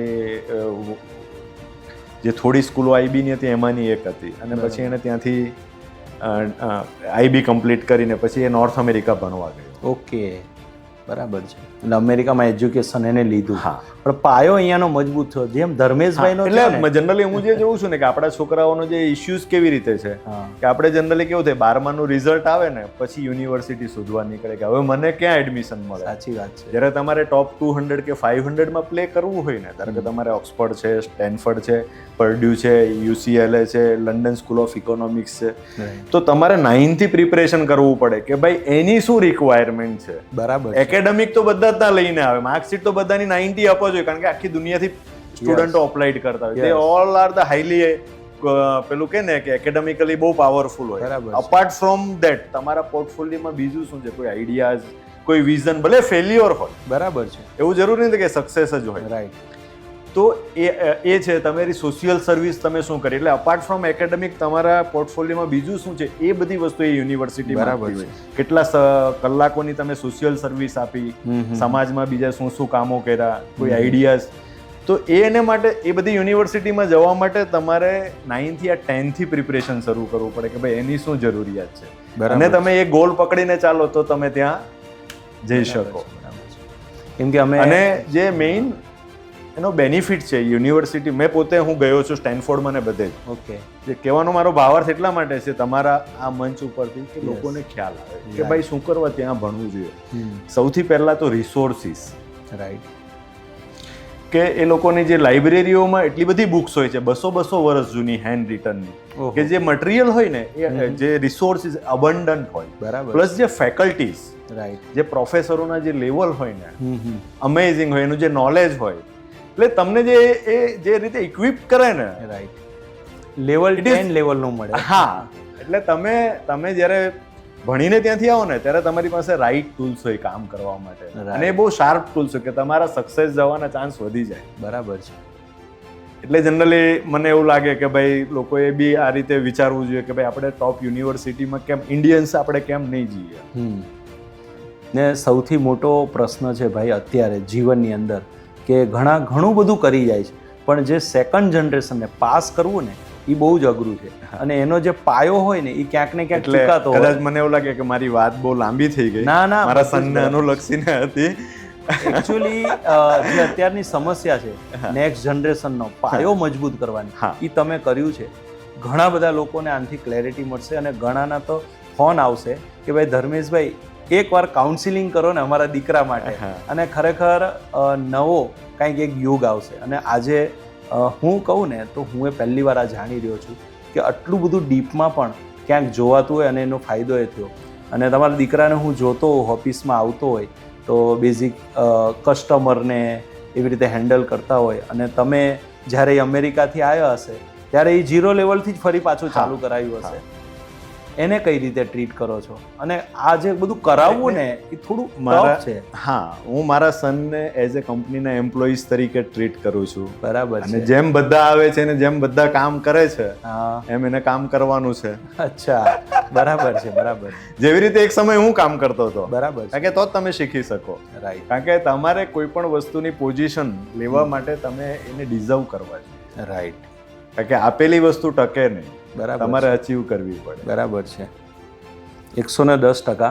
અને આજના યંગ જનરેશન માટે આ તો ખરેખર ઇન્સ્પિરેશન મળશે. અને જ્યારે તમારો દીકરો આ સાંભળશે એની ઓર જવાબદારી વધશે કે હા, કે મારા ઉપર કંઈક ને કંઈક તો સારું રોકાણ થયું છે. અને કહેવાય ને કે એ ક્વોલિટી હોય, એ ક્વોલિટી બહાર આવે. સારું ભણ્યા હોય, સારું એજ્યુકેશન હોય, સારા લોકો સાથે, આજે વર્લ્ડમાં સારામાં સારી કોલેજ હોય એનું વાતાવરણ એ રીતનું મળતું હોય, તો બેસ્ટ. એક પિતા તરીકે તો તમે ઘણા સક્સેસ. પણ હું એવું માનું છું રાકેશભાઈ, એવું મને એવું લાગે એવું જરૂરી નથી કે ભાઈ આપણે સક્સેસ જઈએ તો આપણો સન પણ જાય. બરાબર છે. મેં તમને આગળ કદાચ એક વાત કરેલી કે અમિતાભનો સન અમિતાભ નહીં થઈ શકે. Right, right. સચિન તેંડુલકરનો છોકરો સચિન તેંડુલકર નહીં થઈ શકે. Right, right. ગાવસ્કરનો છોકરો ગાવસ્કર નહીં થઈ શક્યો. બરાબર છે. એની પાસે રિસોર્સિસ હતા, પ્લેટફોર્મ બી હતું ને નામ બી હતું. બરાબર છે. અમિતાભનું નામ છે, લઈને ઉભો રહીને 10 કામ મળવા જોઈએ, પણ એ લેવલ પર નહીં જઈ શકે. એટલે હું એવું માનું છું કે રિસોર્સિસ નહીં, તમારે જીત જોઈએ. બરાબર છે. કોઈ બી વસ્તુ જો તમારે સક્સેસ થવું હોય ને તો સૌથી મોટી જરૂરિયાત છે જીતની. રાઈટ. રિસોર્સિસ તમે ક્રિએટ કરી લેશો, બરાબર, પણ જીત બહુ મોટી વસ્તુ છે. જો જીત નહીં હોય ને તમે સક્સેસ નહીં જાઓ. ભલે તમારી પાસે નામ બી હશે, પ્લેટફોર્મ બી હશે અને રિસોર્સિસ બી હશે. બરાબર. તો સક્સેસ થવા માટે જે મોસ્ટ ઇમ્પોર્ટન્ટ થિંગ છે તે જીત છે. Right, right. તો ઘણું જાણવા મળ્યું કે એક પ્રોફેશનલ જીવન, એક પર્સનલ જીવન, અને આ બધું અંદર લાવવું હોય ને ધર્મેશજી, એટલે કાંઈક ને કાંઈક તો ઇનપુટ નાખવું પડે. કેમ કે આપણે જેવો અન્ન નાખીએ ને એવો ઓડકાર આવે. તો ધર્મેશભાઈ માટે એટલું અમે કહી શકીએ, અને એની સ્ટોરી ઉપર આપણે જવું છે કે માર્ગમાં મોકા રખડતા હોય છે, માર્ગમાં મોકા રખડતા હોય છે, અને એ પાછા રખડતાને જ મળતા હોય છે. તો જ્યારે દુનિયા ભ્રમણ થાય, જ્યારે ફરે ને ઈ ચરે, બાંધ્યો ભૂખે મળે. હા, ધર્મેશભાઈ પોતાનું ઇનોવેશન જે પોતાના પ્રોફેશનલમાં ખૂબ સારું કર્યું, પર્સનલ લાઈફમાં એ કર્યું. તો તમે ભ્રમણ તો કર્યા હશે એ પાક્કું છે ધર્મેશભાઈ, કેમ કે આ જે કૂવામાં હોય તો હવાડામાં આવે, અને એવું તમે લાવ્યા છો. આ કૂવાની અંદર આટલું બધું આવવા માટે તમે શું શું ભ્રમણ કર્યું છે એ અમે જાણવા માંગીએ છીએ. હું ઘણા વર્ષોથી ટ્રાવેલિંગનો મને શોખ બી છે. બરાબર છે. 2000ની સાલથી હું અરાઉન્ડ ધ વર્લ્ડ ટ્રાવેલિંગ કરું છું. ઓહો. અલગ અલગ જગ્યાએ જઈને, અને હું જોતો હોઉં છું. પણ જનરલી મારો એ પર્પઝ છે ને તે રિક્રિએશનલ જેને કહેવાય ને, ફરવાનો વધારે રહ્યો છે. રાઈટ. ચાઇના હું ગયો છું, મેં ત્યાંથી ઘણી બધી વસ્તુઓ ઇનોવેટિવ્સ જાણી પણ છે. પણ આપણું સુરતનું કન્સ્ટ્રક્શન જે છે ને એ થોડું અલગ છે, એટલે હજી એ એડપ્ટેશન આપણે ત્યાં આવી નથી શક્યું. બરાબર છે. પણ હવેનો સમય હવે જે દેખાય છે મને કે ભાઈ હવે એ બધી ટેકનોલોજી અત્યારે આપણે બહુ જરૂરી થઈ ગઈ છે, અને એ ધીરે ધીરે આવી પણ રહી છે આપણા ફિલ્ડની અંદર. એવું હોય ને ધર્મેશભાઈ, આ ચાઇના છે ત્યાંથી આપણે કોમર્શિયલ થાય, પણ ઘણા એવા દેશો હશે એમાંથી કાંઈક તમને જીવનમાં મળ્યું હશે, જેમાં સ્પિરિચ્યુઅલ સાઈડ હોય, કોઈક કોમર્શિયલ સાઈડ જોવા જાવ તો મકાનોની બાંધણી હશે. એ તો ચાલો કહો કે સુરતના કલ્ચર પ્રમાણે આપણે બંધાવતા હોઈએ, પણ અંદર જે માણસ છે ને પોતે ટકવો જોઈએ. કેમ કે આપણે છીએ તો બધું છે, અને આ ટકાવી રાખવા માટે કંઈ સ્પિરિચ્યુઅલ એટલું જરૂરી છે. તો આનામાં ક્યાંક ને ક્યાંક તો એવું કનેક્શન લાગે છે ભ્રમણનું અને સ્પિરિચ્યુઅલનું. મને છે ને, હું લગભગ 88થી હું ઓશો રજનીશને કનેક્શનમાં રહ્યો છું. બહુ યંગ એજ થી, એટલે સમજો ને 17-18 વર્ષની ઉંમરથી. બરાબર છે. અને મારી લાઈફ પર બી ઓશોના વિઝનનો બહુ મોટો પ્રભાવ રહ્યો છે. બરાબર છે. એ વખતે મેં ઘણા બધા દાર્શનિક લોકોને વાંચેલા. મહર્ષિ અરવિંદ છે, મહર્ષિ રમણ છે, ઘણા બધા લાઓ ત્સુ છે, ચ્વાંગ ત્ઝુ છે, રૂમીસ છે. બરાબર છે. તો પણ જયપ્રકાશ નારાયણ છે. રાઈટ. એ બધાને પણ ઓશો એની જે દ્રષ્ટિ છે એણે મારા જીવનમાં ઘણો બધો પ્રભાવ પાડ્યો અને મને બહુ બધી વસ્તુની સમજ આવી. બરાબર છે. અને વર્ષો સુધી હું ઓશો સાથે કનેક્ટેડ રહ્યો. અલગ અલગ દેશમાં ફર્યા તમે, એમાં સારામાં સારો અનુભવ કોઈ? તમે સોલો ટ્રાવેલિંગ વધારે કરો છો, તો સોલો ટ્રાવેલિંગનો મતલબ એટલો થાય કે તમે કાંઈક સ્પિરિચ્યુઅલ તો કનેક્ટ છો, પણ કાંઈક શાંતિ મેળવવા જાઓ છો અથવા કાંઈક નવું જોવા જાઓ છો, કાંઈક તો એવું છે. અત્યાર સુધી તમે ઘણા બધા કેટલા દેશો ફર્યા હશો? લગભગ 30 જેવા. બરાબર છે. તો 30 એટલે દુનિયાની ચોથા ભાગના દેશમાં તમે ફરી ચૂક્યા. આજે ગણવા જઈએ ને 150થી 180 દેશોમાં તમે ઘણા બધા ભાગમાં ફરી ચૂક્યા છો. તો શું આમાંથી મળ્યું? લર્નિંગ શું મળ્યું? નહીં, જનરલી મારો ફરવાનો હેતુ કેવો છે કે two spend the time with your self. તમે જ્યારે સોલો ટ્રાવેલ કરતા હો ત્યારે તમને પોતાનું મનોમંથન કરવાનો બહુ ટાઈમ મળે, પોતાના વિશે વિચારવાનો, ખામીઓ, પોઝિટિવ, આ તે. ને સૌથી મેઇન છે તમારો ઈગો સૌથી ગ્રાઉન્ડ ઉપર આવી જાય. રાઈટ. જ્યારે તમે સમજો ને કે કોઈ એવી જગ્યાએ જાઓ કે જ્યાં તમને કોઈ ઓળખતું જ નથી. બરાબર છે. અહીંયા હું બેઠો છું તો કે ભાઈ રાકેશભાઈ છે, તો કે ભાઈ પ્રવેશ કંપનીના માલિક છે. રાઈટ. મારો બી ઈગો છે ને તમારો બી ઈગો બૂસ્ટ થાય છે. પણ જ્યારે તમને કોઈ પણ ના ઓળખતું હોય ત્યારે ધર્મેશભાઈ કે રાકેશભાઈ એ ઝીરો થઈ ગયા, ઓન ધ ગ્રાઉન્ડ ઉપર આવી ગયા. બરાબર છે. તમે રાકેશભાઈ છો કે ભાઈ હું છું, તો એ આપણો ઈગો બૂસ્ટ થાય છે because everybody knows us. Right. પણ જ્યાં એવી જગ્યા પર તમે જાઓ જ્યાં તમને કોઈ ઓળખતું નથી, એટલે સૌથી પહેલા તમારો અહંકાર શું? બરાબર છે. એકદમ તમે ઓન ધ ગ્રાઉન્ડ ઉપર રાઈટ. રાઈટ. રાઈટ. અને તમારી આખી વિચારસરણી બદલાય. બરાબર છે. અને તમે થિંકિંગ કરો. બરાબર છે. એટલે મારું જનરલી ફરવાનો, મારી પોતાની જાત સાથે સમય પાસ કરવાનો વધારે રહ્યો છે કે રિલેક્સ થઈએ બિઝનેસમાંથી બી અને થોડો સમય પોતાની સાથે. બરાબર છે. તો એટલું તો થાય જ ને ભાઈ કે ભ્રમણ કરીએ ને દુનિયા તો કાંઈક તો જાણવા મળે. અને એ તો પાક્કું છે કે ફરે ઈ ચરે. તમે શું ત્યાંથી લીધું? તો કે લીધું ભાઈ પોતાની જાતને કાબેલ બનાવી, પોતાની જાતને ટકી રાખવા માટે. આમાં તમારો કોન્ફિડન્સે બિલ્ડ થયા હોય, એક શાંત પડ્યા હોય, નિર્ણય શક્તિ વધી હોય, અને તમે જેમ કીધું એ પોતાની વીકનેસ હોય એ દૂર થઈ હોય, સ્ટ્રેન્થ મજબૂત થઈ હોય. તો આ તો બધું ફરવાથી તમને મળ્યું છે, એ પાક્કું છે. સરસ. અને આ એક થયું. જીવનના ઘણા બધા પાસાઓ અમે તમારા જોયા. હવે એવું હોય છે સામાન્ય રીતે કે માણસ 20 વર્ષ 25 વર્ષની વચ્ચેથી ધંધે લાગતો હોય, પછી લગ્ન જીવન થાય, એમાં આગળ, આ બાજુ ધંધામાં આગળ, અને એક સમય આવે ને ત્યારે માણસ માનસિક રીતે અને શારીરિક રીતે થાકતો હોય. માનસિક રીતે તો તમે બહુ જ મજબૂત લાગી રહ્યા છો આ વાતોમાંથી, અને તમારું દેખાઈ રહ્યું છે. શારીરિક રીતે પણ તમે મજબૂત બન્યા છો. ધર્મેશભાઈ, બહુ જ મોટી વાત છે પોતાની હેલ્થને ટકાવી રાખવી વેલ્થની સામે. વેલ્થ તો લાખો રૂપિયા થઈ જશે, હજારો કરોડ થશે, પણ આપણે જ્યારે ટકી નહીં રહીએ તો આના ઉપર પણ તમે કામ કરો છો, એ તો પાક્કું છે ધર્મેશભાઈ. એના વિશે અમે જાણવા માંગશું કે વેલ્થ બનાવી પણ હેલ્થને બનાવવી ને. કેમ કે અનંત અંબાણીને અગર કોઈ એમ મળી જાય ને કે હું તારા વતી કસરત કરી લઉં તો એ નીતા ભાભી બીજા દિવસે બહુ બધા રાખી લેશે, પણ એનામાં ક્યાંય એ ઓપ્શન મળતો નથી. ધર્મેશભાઈનો ડેલી લાઈફ સવારથી લઈને સાંજ સુધી હેલ્થની પ્રાયોરિટીમાં ક્યાં ક્યાં આવે છે? તો રાકેશભાઈ, આમાં એવું છે કે મોસ્ટ પ્રોબેબલી મેં જોયું છે કે જે આપણી એજના જે લોકો છે, અમારી સાથે જે લોકો કામ કરે છે અથવા જે કરતા હતા, તો મોસ્ટ ઓફ ધ માણસ અને મેજોરિટી માણસનો આ સિનેરિયો હોય. રાઈટ.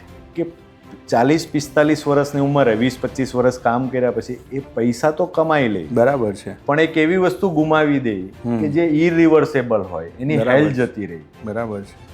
અને એ એવો લોસ કરી દે એની લાઈફમાં કે જે પૈસાથી એ પાછો નહીં મેળવી શકે. રાઈટ. એની હેલ્થ કન્ડિશન એવી થઈ જાય. કારણ કે રીઝન એટલા માટે કે એણે એના ધંધામાં સમયનું ઇન્વેસ્ટમેન્ટ કર્યું છે, પૈસાનું કરેલું છે, એ સિવાય એ મ્યુચ્યુઅલ ફંડમાં કરતો હોય. બરાબર છે. શેર બજારમાં કરતો હોય, એમ અલગ અલગ બધા જ ઇન્વેસ્ટમેન્ટો કરતો હોય, બિઝનેસથી લઈને બધા જ. અને એમાં એ સખત મહેનત બી કરતો હોય, પણ એ એની હેલ્થમાં ઇન્વેસ્ટમેન્ટ કરવાનું ભૂલી જાય. ફક્ત 30 મિનિટ એવરી ડે. રાઈટ. અને એ ઇન્વેસ્ટમેન્ટ એ નહીં કરેલું હોય એટલે એને 50 વર્ષે એની હેલ્થ પૂરી થઈ જાય, કારણ કે એને બધે જ કર્યું, એ રિવોર્ડ આર્થિક મેળવે છે પણ હેલ્થનું ઇન્વેસ્ટમેન્ટ એ ભૂલી ગયો. બરાબર છે. એટલે એને 50 વર્ષ પછી એનું પેન્શન મળે નહીં. બરાબર. કારણ કે એને ઇન્વેસ્ટમેન્ટ જ નથી કર્યું. રાઈટ. અને હકીકત શું થાય કે 45-50 વર્ષે તમે હકીકતમાં તમારો સ્ટ્રગલનો પીરિયડ પૂરો થયો હોય, રાઈટ, તમે આર્થિક રીતે 2 પૈસા કમાયા હો, બરાબર, તમારું ફેમિલી સેટલ થયું હોય, એ સમય તમારો હરવા ફરવાનો, જીવનને માણવાનો, ફેમિલી સાથે સમય વિતાવવાનો, બહાર ટ્રાવેલિંગ કરવાનો હોય. બરાબર છે. એની બદલે હકીકત શું થાય, માણસ 50 વર્ષે કાં તો દવાખાનાની ક્યુમાં બેઠેલો હોય, રાઈટ, હોસ્પિટલમાં સૂતો હોય, કાં તો ખૂણામાં છે ને પગ બળે કે ભાઈ મારા ગોઠણ પતી ગયા, હવે મારાથી કઈ નહીં, એક ખૂણામાં મુંજાઈને. આ રિયાલિટી છે. બરાબર છે, હકીકત છે. હા, એટલે 50 વર્ષે હું એવું માનું છું કે ભાઈ જ્યારે તમારે જીવનને ખરો અને તમારી સમજ બી ત્યારે જ વિકસિત થઈ હોય, ખરેખર તમે મેચ્યોર થઈ આવો પૂરા, ત્યારે તમારું જો હેલ્થમાં કરેલું ઇન્વેસ્ટમેન્ટ હોય ને તો તમે 50 વર્ષે અને એનાથી તમારી લાઈફ એક્સટેન્ડ નહીં થાય પણ તમે ક્વોલિટી લાઈફ જીવી શકો. રાઈટ. પહેલા આપણે કહીએ ને કે ભાઈ ભગવાને બધાને શ્વાસ ગણીને જ આપેલા, આઈ એગ્રીડ કે ગણીને જ આપેલા, તમારી લાઈફ એક્સટેન્ડ નથી થવાની તમે જો હેલ્થમાં ઇન્વેસ્ટ કરો, પણ તમારો પાછલો સમય ક્વોલિટી વાળો જશે. રાઈટ. તમે તમારા ફેમિલી, તમારા ગ્રાન્ડ સન, ગ્રાન્ડ ચિલ્ડ્રન, તમારા છોકરાના છોકરાઓને રમાડી શકશો, એની સાથે ફરી શકશો, એની સાથે ટાઈમ સ્પેન્ડ કરી શકશો જો તમે તમારી પાસે હેલ્થ હશે તો. બરાબર છે. એટલે એટલું કહેવાય બિઝનેસમાં આગળ વધવું તો નાના નાના પગલા, અને એ સિવાય બી તમારી હેલ્થ તો તમે આજે બી બિઝનેસમાં કોન્ફિડન્ટલી કામ કરી શકો. બરાબર છે. તમે રાઈટ નિર્ણયો લઈ શકો. તમારી હેલ્થ સારી હોય ને તો તમારે એક જ જગ્યાએ ફોકસ કરવાનું રહે, ધંધા પર. પેલું તો 50 તમે 50% તો તમારે હેલ્થમાં ફોકસ કરવાનું થાય, ધંધામાં કરવાનું થાય, તમે બધી બાજુ ડિવાઈડ થતા જાઓ. બરાબર છે. ના, એ તો જોયું, અને આ બહુ જરૂરી છે. હા. તમે દિવસના કેટલા કલાક હેલ્થ પછાડી? મારો ડેઈલી 1.5 કલાકનું વર્કઆઉટ છે. ઓહો, એવરેજ રોજનું 1.5 કલાકનું? હા. એટલે દિવસની શરૂઆત 6 વાગ્યાથી 6:30 થી 6:15 વાગ્યાથી મારી શરૂઆત થાય. બરાબર છે. અને લગભગ 7:15 થી 9 વાગ્યા સુધી હું જીમ કરું. બરાબર છે. અને તમારી વાતમાં ધર્મેશભાઈ એટલું તો પાક્કું છે કે તમે પહેલેથી જ જે રીતે અત્યાર સુધી આપણી વાતચીતો થઈ કે ભાઈ ટાર્ગેટ કસ્ટમર તો આ જ રીતનો, બાંધકામ આ જ રીતનું, બાળકને પાલન પોષણ તો આવી જ રીતનું, ભણતર ઘરે બી એ જ રીતે મેનેજ કર્યું હશે, લાઈફમાં સોલો ટ્રાવેલિંગ, સ્પિરિચ્યુઅલ, આ બધું જોયું. તો એની જેમ આનામાં તમે સ્પેશિયલ કોચ રાખ્યા હશે અથવા આનામાં ઊંડા ઉતર્યા હશો, એ પાક્કું છે. એ નોલેજ તમારી પાસે કેટલું છે જે લોકો સુધી પહોંચવું જરૂરી છે હેલ્થ માટેનું. કેમ કે ઘણીવાર રોંગ થતું હોય અને અમારા જેવાને ઘણાને મોટિવેશન આવતું હોય એટલે મહિનો જઈએ, 2 મહિના જઈએ, પછી પાછું તૂટી જાય. પણ આજે એક વાત તો જાણવા મળી કે SIP જેવું છે, રોજ થોડું થોડું ઇન્વેસ્ટ કરીએ એનું રિટર્ન તો તમને એનું 50 વર્ષથી રિટર્ન મળવાનું ચાલુ થાય. Right, right. પણ હું એટલું તમારા પાસે જાણવા માંગુ છું, ઘણા બધા લોકો જાણવા માંગે કે હેલ્થને કહેવાય ને, અમારા સંતોષ નાયરની ભાષામાં કહેવાય કે કચ્ચી કલ્લી રહેને કા, અને તમે કચ્ચી કલ્લી છો અત્યારે બી, અને એટલે કહી શકાય કે તમે હેલ્થ પર કામ કર્યું છે.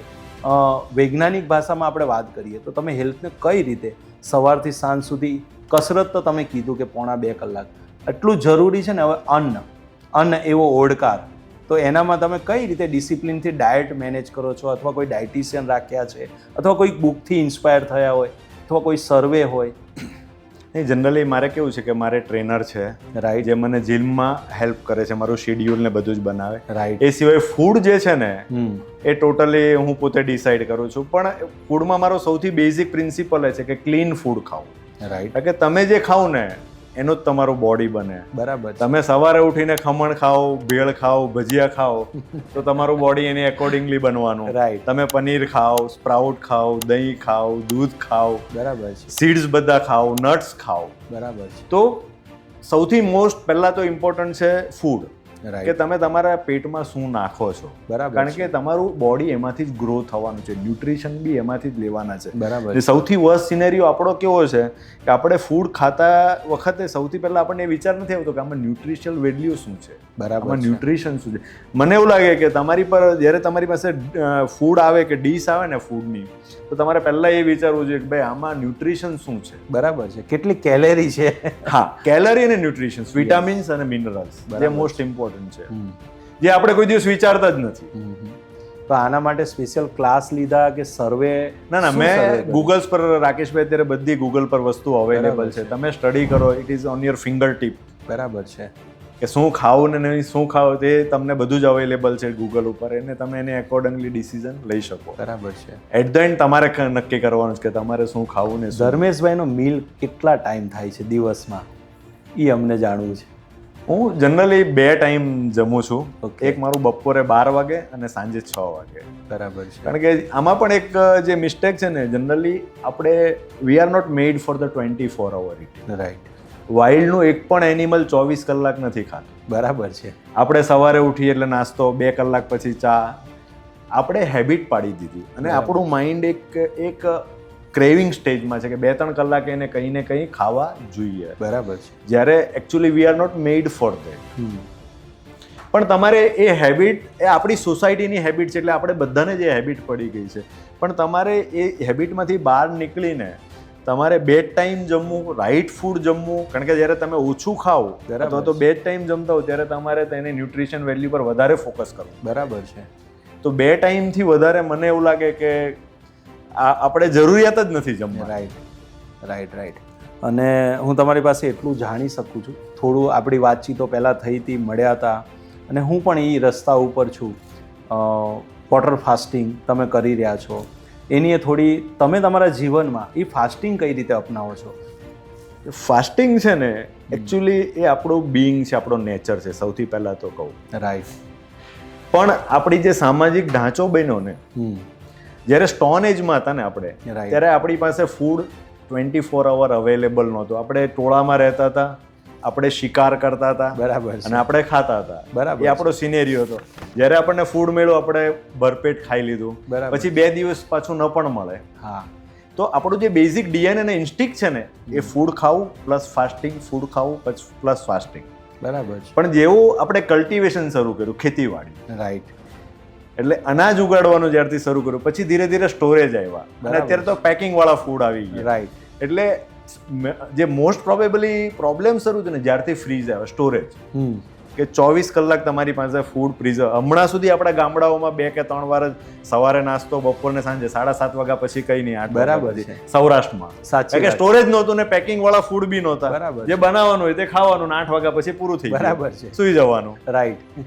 પણ ફ્રીઝ અને આ બધું જે પ્રોસેસ ફૂડો શરૂ થયા ને, અને એ ફૂડને કારણે શું થયું કે આપણે મલ્ટિપલ ટાઈમ ખાતા થઈ. બરાબર છે.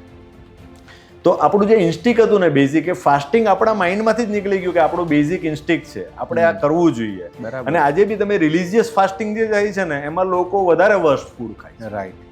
હકીકતમાં રાઈટ. એનો ફાસ્ટિંગનો જે મૂળ ઉદ્દેશ છે ને એ જતો રહ્યો. બરાબર છે. કે તમારે ઉપવાસ કરવાનો છે, એની બદલે લોકો મલ્ટિપલ આઈટમ, જાતની વસ્તુઓ, ફરાળી જેને કહેવાય ને, તે મગાવીને ફરારી પેટીસ હોય. હા, એકચ્યુઅલી એ ફાસ્ટિંગ હેલ્પફુલ ની બદલે તમને વધારે નુકસાન કરતા. રાઈટ. બરાબર છે. તો ફાસ્ટિંગ જે છે ને એ તમારો બેઝિક નેચર છે. પણ ઘણા વર્ષોની આદતથી અત્યારે આપણે જે સમાજમાં રહીએ છીએ તો લોકોને એ આદત છૂટી ગઈ છે. બરાબર. તો તમારે ધીરે ધીરે એને કેળવવી પડે. તમે પહેલી જ વાર એવું નક્કી કરો કે હું 12 કલાક નહીં ખાઈશ, તો એવું બનશે નહીં. તમે 2 ફૂડ વચ્ચે 8 કલાકનો ગેપ કરો, 10 કલાકનો કરો, 12 કલાકનો કરો, પછી 16 કલાકનો કરો. બરાબર છે. અને તમને કહું, fasting is the most under rated cure. તમારા બોડીને હીલ કરવા માટેનું એક બહુ મોટું ટૂલ્સ છે. બરાબર છે. આપણે જ્યારે બીમાર પડે ને, આપણે ખાવા તરફ ભાગીએ કે જ્યુસ પીએ અને ફ્રૂટ ખાઈએ ને, જ્યારે નેચરલી તમે જોજો, જ્યારે તમે બીમાર પડો ને એટલે તમારું ડાયજેશન સિસ્ટમ સ્લો થઈ જાય. સાચી વાત છે. કારણ શરીર એની તમામ ઉર્જા જે છે ને એ હિલિંગમાં લગાવવા માંગે છે. અને તમે થાકેલા હો, તમને સુવાની પેલું થાય કે હું સૂઈ જાઉં, બીકોઝ તમારી ટોટલ એનર્જી તમને કોઈ ડિસીઝ કે જે કંઈ બી ઇસ્યુઝ થયો છે એને હીલ કરવા માટે બોડી લગાવવા માટે, એટલે બાકીની બધી સિસ્ટમને ડાઉન કરે. બરાબર. અને જ્યાં ફોકસ કરવાનું એ આપણો નેચરલ ઇન્સ્ટિંક્ટ છે. રાઈટ. બરાબર છે. એટલે ફાસ્ટિંગ એ બહુ અંડર રેટેડ, મને એવું લાગે કે ક્યોર છે. લોકોએ એને એક દવા તરીકે પણ જોવું જોઈએ. બરાબર છે. કે એનાથી ઘણી બધી વસ્તુઓ તમને મેડિકલી પણ બેનિફિટ કરતી હોય છે. અને અત્યારે તમે જે બધા લેટેસ્ટ રિસર્ચો આવે છે એમાં એ લોકો ક્લિયરલી મેન્શન કરે છે કે ફાસ્ટિંગ બહુ હેલ્પફુલ છે. બરાબર છે. એટલે ફાસ્ટિંગની શરૂઆત કરવી જોઈએ. લોકોએ વીકલી એટલીસ્ટ 24 hours કરવું જોઈએ, મિનિમમ 24 કલાક. ને ફાસ્ટિંગ એટલે 0 calorie, not more than 20 calorie. Right. તમે 20 કેલરીથી ઉપર કંઈ પણ નાખો એટલે તમે ફાસ્ટિંગની બહાર નીકળી જાઓ. બરાબર છે. થોડું તકલીફ પડે શરૂઆતમાં, પીડાદાયક છે, કારણ કે નવું ટ્રાન્ઝિશન છે બોડીને. બરાબર. ઇઝી નથી, પણ તમે કરી શકો. બરાબર છે. તો આ ફાસ્ટિંગના ફાયદા તો અમને દેખાય છે તમારામાં, અને કદાચ રિપોર્ટ તમે કઢાવતા હશો ને તો તમારી ઉંમરનો 15 વર્ષ ઓછો આવતો હશે, કદાચ 50+ તમારી ઉંમર છે, અને હું એટલું કહી શકું કે તમે 40, 42, 43. હા, ફાસ્ટિંગના તમને બેનિફિટ બતાવું. જનરલી જે મેં જે સ્ટડી કર્યું છે, હા હા, કે જેવું તમે 16 અવર્સ ક્રોસ કરવા માંડો ને ફાસ્ટિંગને, તમે 16 કલાક 0 કેલરીઝ નાખો ને, બરાબર છે. એટલે સૌથી પહેલા તમારું ફેટ બર્નિંગ ઝોનમાં બોડી જવાનું શરૂ કરે, કે ભાઈ એની પાસે રિસોર્સિસ પૂરા થઈ જાય, તમારી સ્ટોરેજ જેટલું પણ એનર્જી હોય ને એ બોડી 16 કલાકમાં વાપરી લે. બરાબર છે. એટલે અલ્ટરનેટિવ શોધે. રાઈટ. થોડા તમે અકળાઈ બી જાઓ માઇન્ડથી, બરાબર છે. કારણ કે બોડીને કેવું છે, કમ્ફર્ટ ઝોનમાં જવું, કે ભાઈ કંઈ ખાઈ લો, ઇઝી પ્રોસેસથી મને મળી જાય, તો એને ફેટ બર્નિંગ કરવું નથી. એટલે 16 કલાક પછી એ ફેટ બર્નિંગમાં જાય. બરાબર છે. પછી ધીરે ધીરે એ તમારા હોર્મોન લેવલ્સ, એટલે જેમ જેમ તમારું ફાસ્ટિંગ આગળ જતું જાય, 24 કલાક છે, 48 કલાક છે, એટલે સર્વાઈવલ મોડમાં જાય. બરાબર છે. કે ભાઈ ફૂડ નથી, એટલે બધી સિસ્ટમને એલર્ટ કરે અને હોર્મોન્સને ઇન્ક્રીઝ કરે, પર્ટિક્યુલરલી HGH, જે મોસ્ટ ઇમ્પોર્ટન્ટ હોર્મોન છે આપણે માટે. બરાબર છે. એ 24 કલાક પછી ઇન્ક્રીઝ થવા માંડે, અને તમે જેવા 30 to 48 નો પોઈન્ટ ક્રોસ કરો ને, એટલે ઓટોફેજી જેને કહેવાય. It is a Greek word. Autophagy એટલે સેલ્ફ ઇટિંગ જેને કહેવાય. રાઈટ. એટલે જે અત્યારે આપણને દેખે ને ઘણા બધા લોકોને કેન્સરના ને બધા ઇશ્યુઝ છે, એમાં એક આપણામાં નેચરલ પ્રોસેસ કુદરતે મૂકેલી છે, કે કારણ કે આપણું જે ઇન્સ્ટિંક્ટ હતું એ ફાસ્ટિંગ અને ફૂડનું હતું નેચરલ. આજે બી તમે વાઇલ્ડમાં જો, કોઈ એનિમલ 24 કલાકે નથી ખાતું, કોઈ એનિમલ ટાઈમથી નથી ખાતું. બરાબર છે. ભૂખ લાગે, આપણે 1 વાગે એટલે ભૂખ નહીં લાગે ને તો બી આપણા માઇન્ડના સિગ્નલ આપણને આપે કે ભાઈ તું જમી લે. પેટમાં બિલાડા, બરાબર, જરૂરિયાત નથી પણ આપણે ખાઈ લીધું, કારણ કે આપણને માઇન્ડે સિગ્નલ આપ્યું. બરાબર. ટાઈમના હિસાબથી કોઈ બી નેચરલ વાઇલ્ડમાં કોઈ પણ એનિમલ ખાતું નથી. બરાબર છે. એટલે તમે જ્યારે 30 to 48 અવર્સની ક્રોસિંગ, ત્યારે ઓટોફેજી તમારી ઇન્ક્રીઝ થવા માંડે. ઓટોફેજી એટલે કેવું છે કે બોડીની અંદર જે ડેડ સેલ હોય, ધારો કે તમારા લીવર છે, કિડની છે, કે જે બધા ઓર્ગનો કામ કરે છે, એની સાથે ડેડ સેલ ક્રિએટ થતા હોય. રાઈટ. ને નવા સેલ ત્યાં રીજનરેટ થઈને આવતા હોય, એ રિસાયકલ થતા હોય. બરાબર છે. એટલે બોડી શું કરે કે એનર્જી અને પ્રોટીનના સોર્સ માટે એ જે ડેડ સેલ હોય ને એને બ્રેક કરે. બરાબર છે. અને એમાંથી એનર્જી લે અને પ્રોટીનનો સોર્સ, કારણ કે એની પાસે આઉટસાઇડથી સોર્સ બંધ થઈ ગયો છે. બરાબર છે. એટલે જે તમારો કેન્સરસ ગ્રોથ હોય ને, જે ડેડ સેલ ને બધું, એ મારું જ્યાં સુધી નોલેજ છે ત્યાં સુધી એક તમારે એક સેલ્ફ પેલું કે ને કે રિપેરિંગ શરૂ થાય અને કેન્સર થવાના ચાન્સીસ ઘટે. બરાબર છે. અને 72 અવર્સ ઉપર એ પીક ઉપર જાય ઓટોફેજી. બરાબર છે. અને તમારા જે ઓર્ગન હોય ને રીજુવિનેટ થતા હોય અંદરથી. રાઈટ. એટલે તમારી આખી સિસ્ટમ છે ને રીબૂટ થાય. જે આપણે ખાઈને કન્ટિન્યુઅસ એને વાપરીએ જ કરીએ તો સિસ્ટમ તમારી બંધ પણ થાય, રેસ્ટિંગ ફેઝમાં બી થાય અને રીબૂટ થાય. રાઈટ. અને 72 hours is a peak point, કે જ્યારે તમને હાઈએસ્ટ એના બધા બેનિફિટ ગેઇન થઈ જાય. બરાબર છે. ના, એ ફાયદા મેં પણ મેળવ્યા છે. હા, ક્યારેક ઠીક છે, આ બધું સમયગાળા દરમિયાન પાવડાએ યાદ આવે, પણ આપણે કહીએ એ આપણા માટે હતા એક સમયે જ્યારે આપણામાં સમજણ નહોતી, હવે એ આવી. અને આ બહુ જરૂરી છે, કેમ કે આજના સ્વાસ્થ્યનો જે મોટો ઇસ્યુ છે એ આ જ છે. અને એનામાં ક્યાંક પણ એને માટે બી કેવું છે રાકેશભાઈ, ફાસ્ટિંગ માટે તમારે બેકગ્રાઉન્ડ પ્રિપેર કરવું પડે. Right. It is not like that કે ભાઈ તમે એવું વિચારો કે કાલે હું 12 કલાકનું ફાસ્ટિંગ કરી નાખું, એવી રીતે નહીં થાય. કારણ કે તમે કાર્બ્સથી એડિક્ટેડ હો. કાર્બ્સ એટલે ઇઝી ફ્યુઅલ જેને બોડી માટે. બરાબર છે. કે જનરલી કેવું છે કે તમારું બોડી 2 ફ્યુઅલ પર રન થાય. બરાબર છે. ગ્લુકોઝ અને કીટોન્સ. રાઈટ. ગ્લુકોઝ જે છે, તમે દાળ ભાત શાક રોટલી ફ્રૂટ ખાઓ, ગ્લુકોઝ માઇન્ડને માટે સૌથી ઇઝી ફ્યુઅલ છે. બરાબર છે. અને બોડીને માટે બી ઇઝી ફ્યુઅલ છે. બરાબર. કારણ કે બોડી હંમેશા છે ને કમ્ફર્ટ ઝોનમાં કામ કરવા માટે, જે ઇઝી હોય. ભાઈ આપણે ઊભેલા હોઈને સોફો જોઈએ તો પહેલાં બેસી કે સોફા પર કમ્ફર્ટ આવ્યો, લાંબો સોફો હોય તો આપણને એમ થાય કે ચાલ પગ લાંબા કરી દઉં. એમ જ્યારે ફૂડની ચોઇસની વાત આવે ને, તો બોડી બી પહેલા એવી જગ્યા પર જાય કે જ્યાંથી ઇઝી એનર્જી મળે. એટલે તમને ગળું ખાવાનું વધારે મન થાય, ફ્રૂટ સ્વીટ્સ, કારણ કે એકદમ ઇન્સ્ટન્ટ એનર્જી. હા, બરાબર.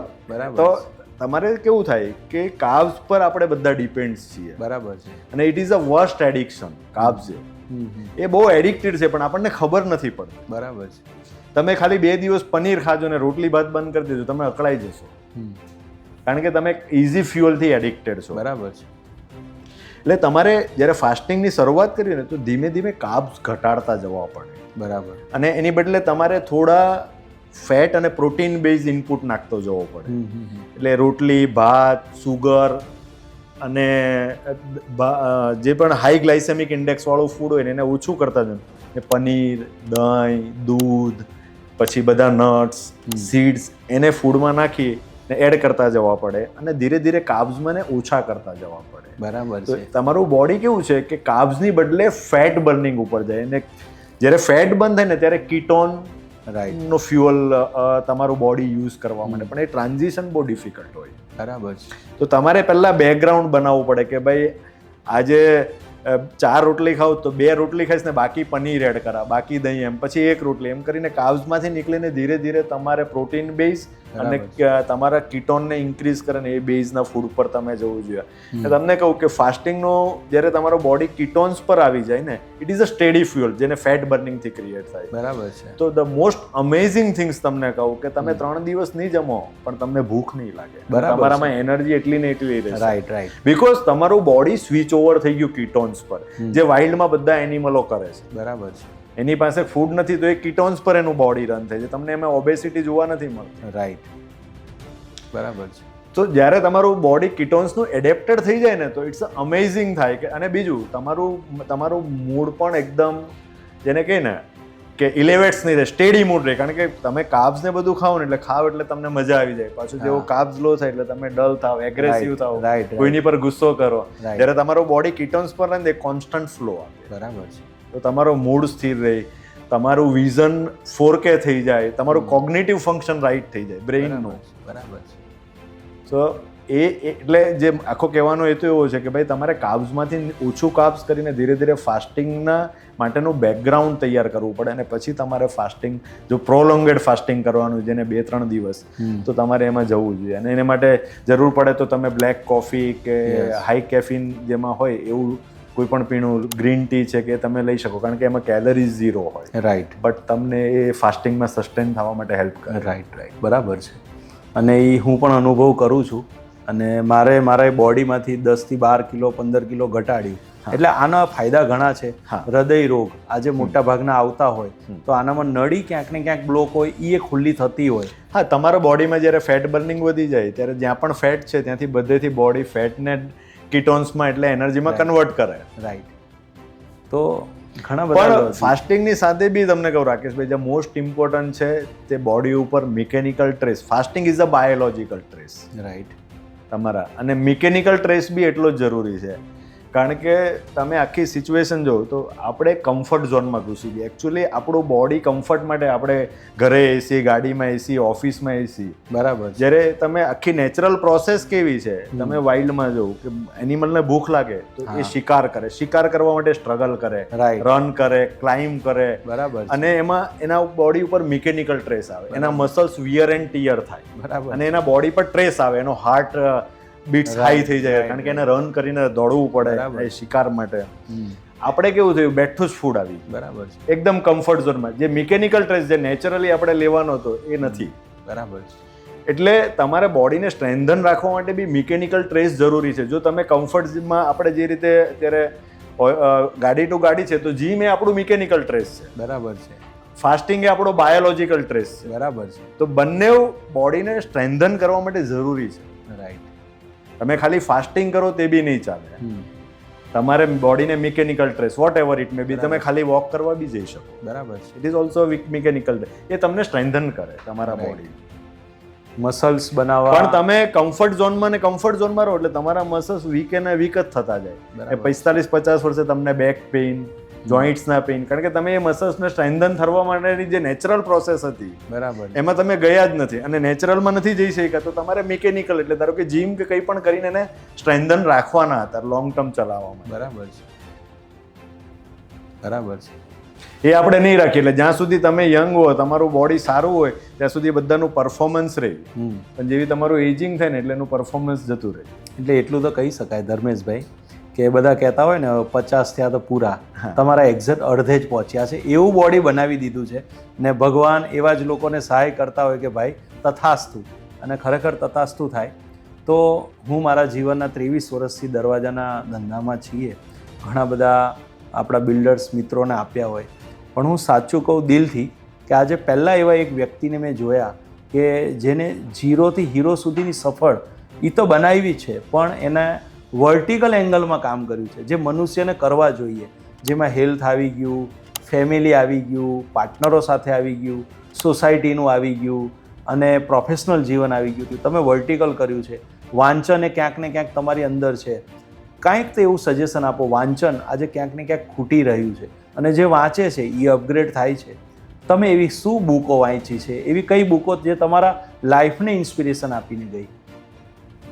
જનરલી મેં થોડી જે બુકો મને વાંચવાનો જે શોખ હતો ને એમાં ઓશોની બુકો મેં વધારે, મારું સ્પિરિચ્યુઅલ રીડિંગ વધારે હતું. Right.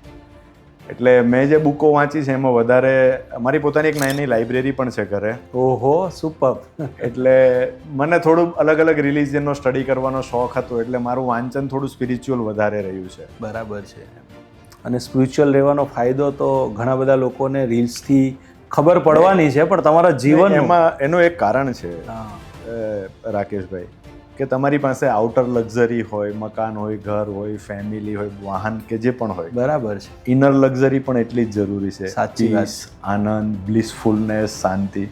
Y stick to the one luxury? તમે ખાલી બહારની જ લક્ઝરી પર શું કરવા અટકી જાઓ? એને માટે તમારે સ્પિરિચ્યુઅલિટી જોઈએ. બરાબર છે. જે તમને તમારા ઇનર બિંગને શાંત રાખે, પીસફુલ રાખે ને માઇન્ડને કામ રાખે. બરાબર. તમે જોયફુલ, એક આનંદફુલ જે પણ રિસોર્સિસ અવેલેબલ હોય એમાં આનંદથી રહી શકો. બરાબર છે. Because it is not all about કે તમારી પાસે બધા જ રિસોર્સિસ હોય તો તમને મજા આવે. It is your Bing. તમારે બ્લિસફુલ રહેવું ને એ તમારું બિંગ છે. બરાબર છે. અને વિધાઉટ રીઝન રહેવું જોઈએ. રાઈટ. ના, એ તો ઘણું. આજથી 20-25 દિવસ પહેલાં હું તમને મળ્યો ત્યારે એટલું તો કહી શકું કે ભાઈ આટલું હેલ્થ ઉપર આપણે વાત કરી હતી, આજે તો ઘણી ડીપમાં કરી. ત્યારથી હું ઇન્સ્પાયર થયો, પણ ઇન્સ્પાયર થયા પછી એને કન્ટિન્યુટી ટકાવું. તમારી ઘણી બધી વાતો મને કે ભાઈ 50 વર્ષ પછી અર્થ અને વ્યર્થની જે તમે વ્યાખ્યા કીધી હતી એ ખરેખર હું રિપીટ કરવા માગું છું અને ઘણા બધા લોકો સુધી પહોંચાડવા માગું છું કે માણસની ઉંમર વધે ને 50 વર્ષ પછીનું અને પહેલાંનું, તમે જે એ શબ્દ કીધો તો હજી મને ગુંજી રહ્યો છે અને લોકો સુધી આ પહોંચાડવા માંગીએ છીએ. એનું તાત્પર્ય કહો પ્લીઝ. શું 50 વર્ષ પછી માણસને પોતાના જીવન કેવું લાગતું હોય?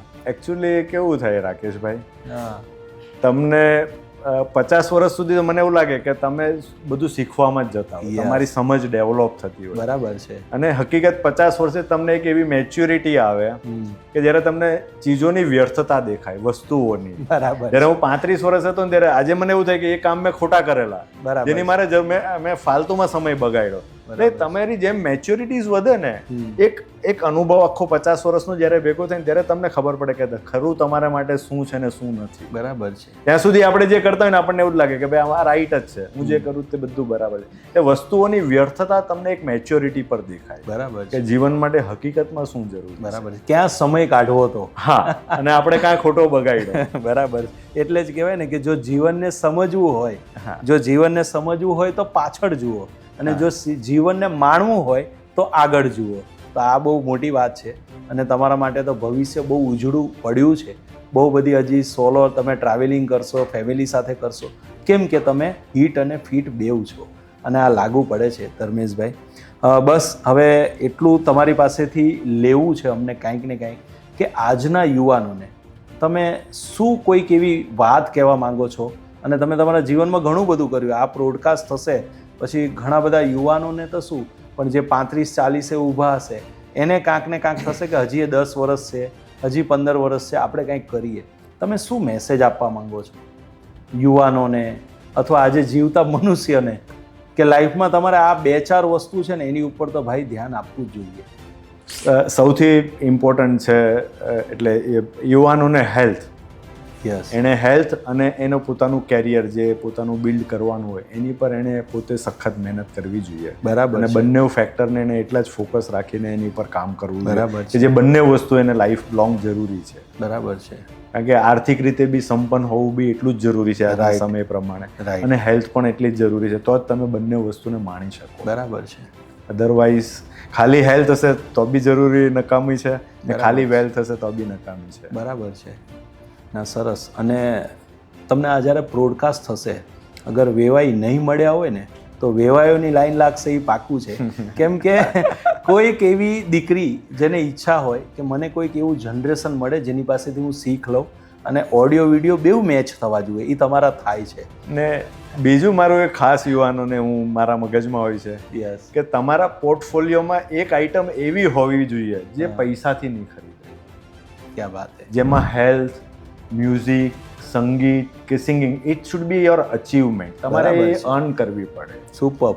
એટલે એક પોર્ટફોલિયોમાં આઈટમ મારા માટે હેલ્થ છે. બરાબર છે. કે તમે ભલે બધું જ કમાવો, તમારી પાસે બધું જ હોય, પણ પોર્ટફોલિયોમાં એક વસ્તુ હોય કે જે તમારે અચીવ કરવી પડે. તમે બાઇંગ 10 કરોડ આપો તો બી તમને મળે નહીં, એ તમારે મેળવવી પડે. બરાબર છે. તો લાઈફમાં એક વસ્તુ તો એવી મેળવવાની જ કે જે ત્યાં સુધી તમે રિયલ રીચ પણ નથી. બરાબર છે. સાચી વાત. ત્યાં સુધી તમારા પોર્ટફોલિયોમાં એવી એક પણ આઈટમ ના હોય. બરાબર છે. એટલે મને એવું લાગે કે યુવાનોએ એવું બી પ્રયત્ન કરવો જોઈએ કે બધાની સાથે જીવનમાં એક વસ્તુ તો એવી મેળવવી કે જે એણે અર્ન કરેલી હોય, જે અચીવ કરેલી હોય. Right right. તો ધર્મેશજી, ખૂબ બધું જાણવા મળ્યું અને જિંદગીને ચારે કોરથી, જેમ કહેવાય ને કે ઉત્તર, દક્ષિણ, પૂર્વ, પશ્ચિમ, પણ આજે તો અમને અને લોકો સુધી એ તો પહોંચશે કે 4 દિશા નહીં 8 છે. નૈઋત્ય, અગ્નિ, વાયવ્ય અને ઈશાન, આ બધું જ તમારા જીવનમાંથી મળ્યું. એટલે તમારા માટે એક છેલ્લું કન્ક્લુડ હું આપું ને તો એ આપી શકીએ કે જીવનમાં કોઈ પણ તક માત્ર બારણું ખખડાવે છે. કેમ કે અમે દરવાજાવાળા છીએ ને એટલે બારણા બહુ યાદ આવે કે જીવનમાં કોઈ પણ તક માત્ર બારણું ખખડાવે છે, પણ બારણું ખોલવા તો આપણે પોતે જ ઊભા થવું પડે છે. સાચી વાત છે. તો એ તમે બહુ બધી તકો જીવનમાં હેલ્થને લગતી હોય, બાળકોને આગળ લઈ જવા માટેની હોય, પર્સનલ લાઈફ હોય, પ્રોફેશનલ હોય, એ તમે કરી છે. તો હું ખૂબ પ્રભાવિત છું. લોકો સુધી હંમેશા વર્ષો સુધી આ મેમરી પ્રવેશ ડોરના બ્રોડકાસ્ટ લિસ્ટમાં રહેશે જ. તો થેન્ક યુ સો મચ. તમે તમારો અમૂલ્ય ટાઈમ અમારા આ ભગતની વાતોમાં આપ્યો અને ભગતની વાતોના મારા જીવનનું આ પહેલું બ્રોડકાસ્ટ છે. મારા જીવનનો એમ છે કે ભાઈ હું જ્યારે આ પૃથ્વી છોડીને જઈશ ને ત્યારે ભગવાન સાથે એટલું તો વાત કરીશ કે ભાઈ મેં ડોર ઇન્ડસ્ટ્રીઝ માટે કાંઈક કર્યું છે. અને એ ઉદ્દેશથી જ અમે કામ કરીએ છીએ પૂરી ટીમથી, ભારતભરમાં હોય, વિદેશમાં હોય, અને સહી દરવાજા ખટખટાય, આ અમારી ટેગલાઇન છે. તો તમે આજે બહુ સાચો અહીંયા દરવાજો ખટખટાવ્યો છે. તમારા નોલેજનો એક એવો દરવાજો ખટખટાવ્યો કે જેનાથી લોકોને પ્રેરણા મળશે. અમને તો મળી છે. તો થેન્ક યુ સો મચ. અને અહીંયાથી આ સેશન અમે કન્ક્લુડ કરીએ છીએ ભગતની વાતોનું. Thank you so much. Thank you રાકેશભાઈ કે મને ઓપોર્ચ્યુનિટી આપી તમે અહીંયા મંચ પર બોલાવીને. Thank you so much. Thank you.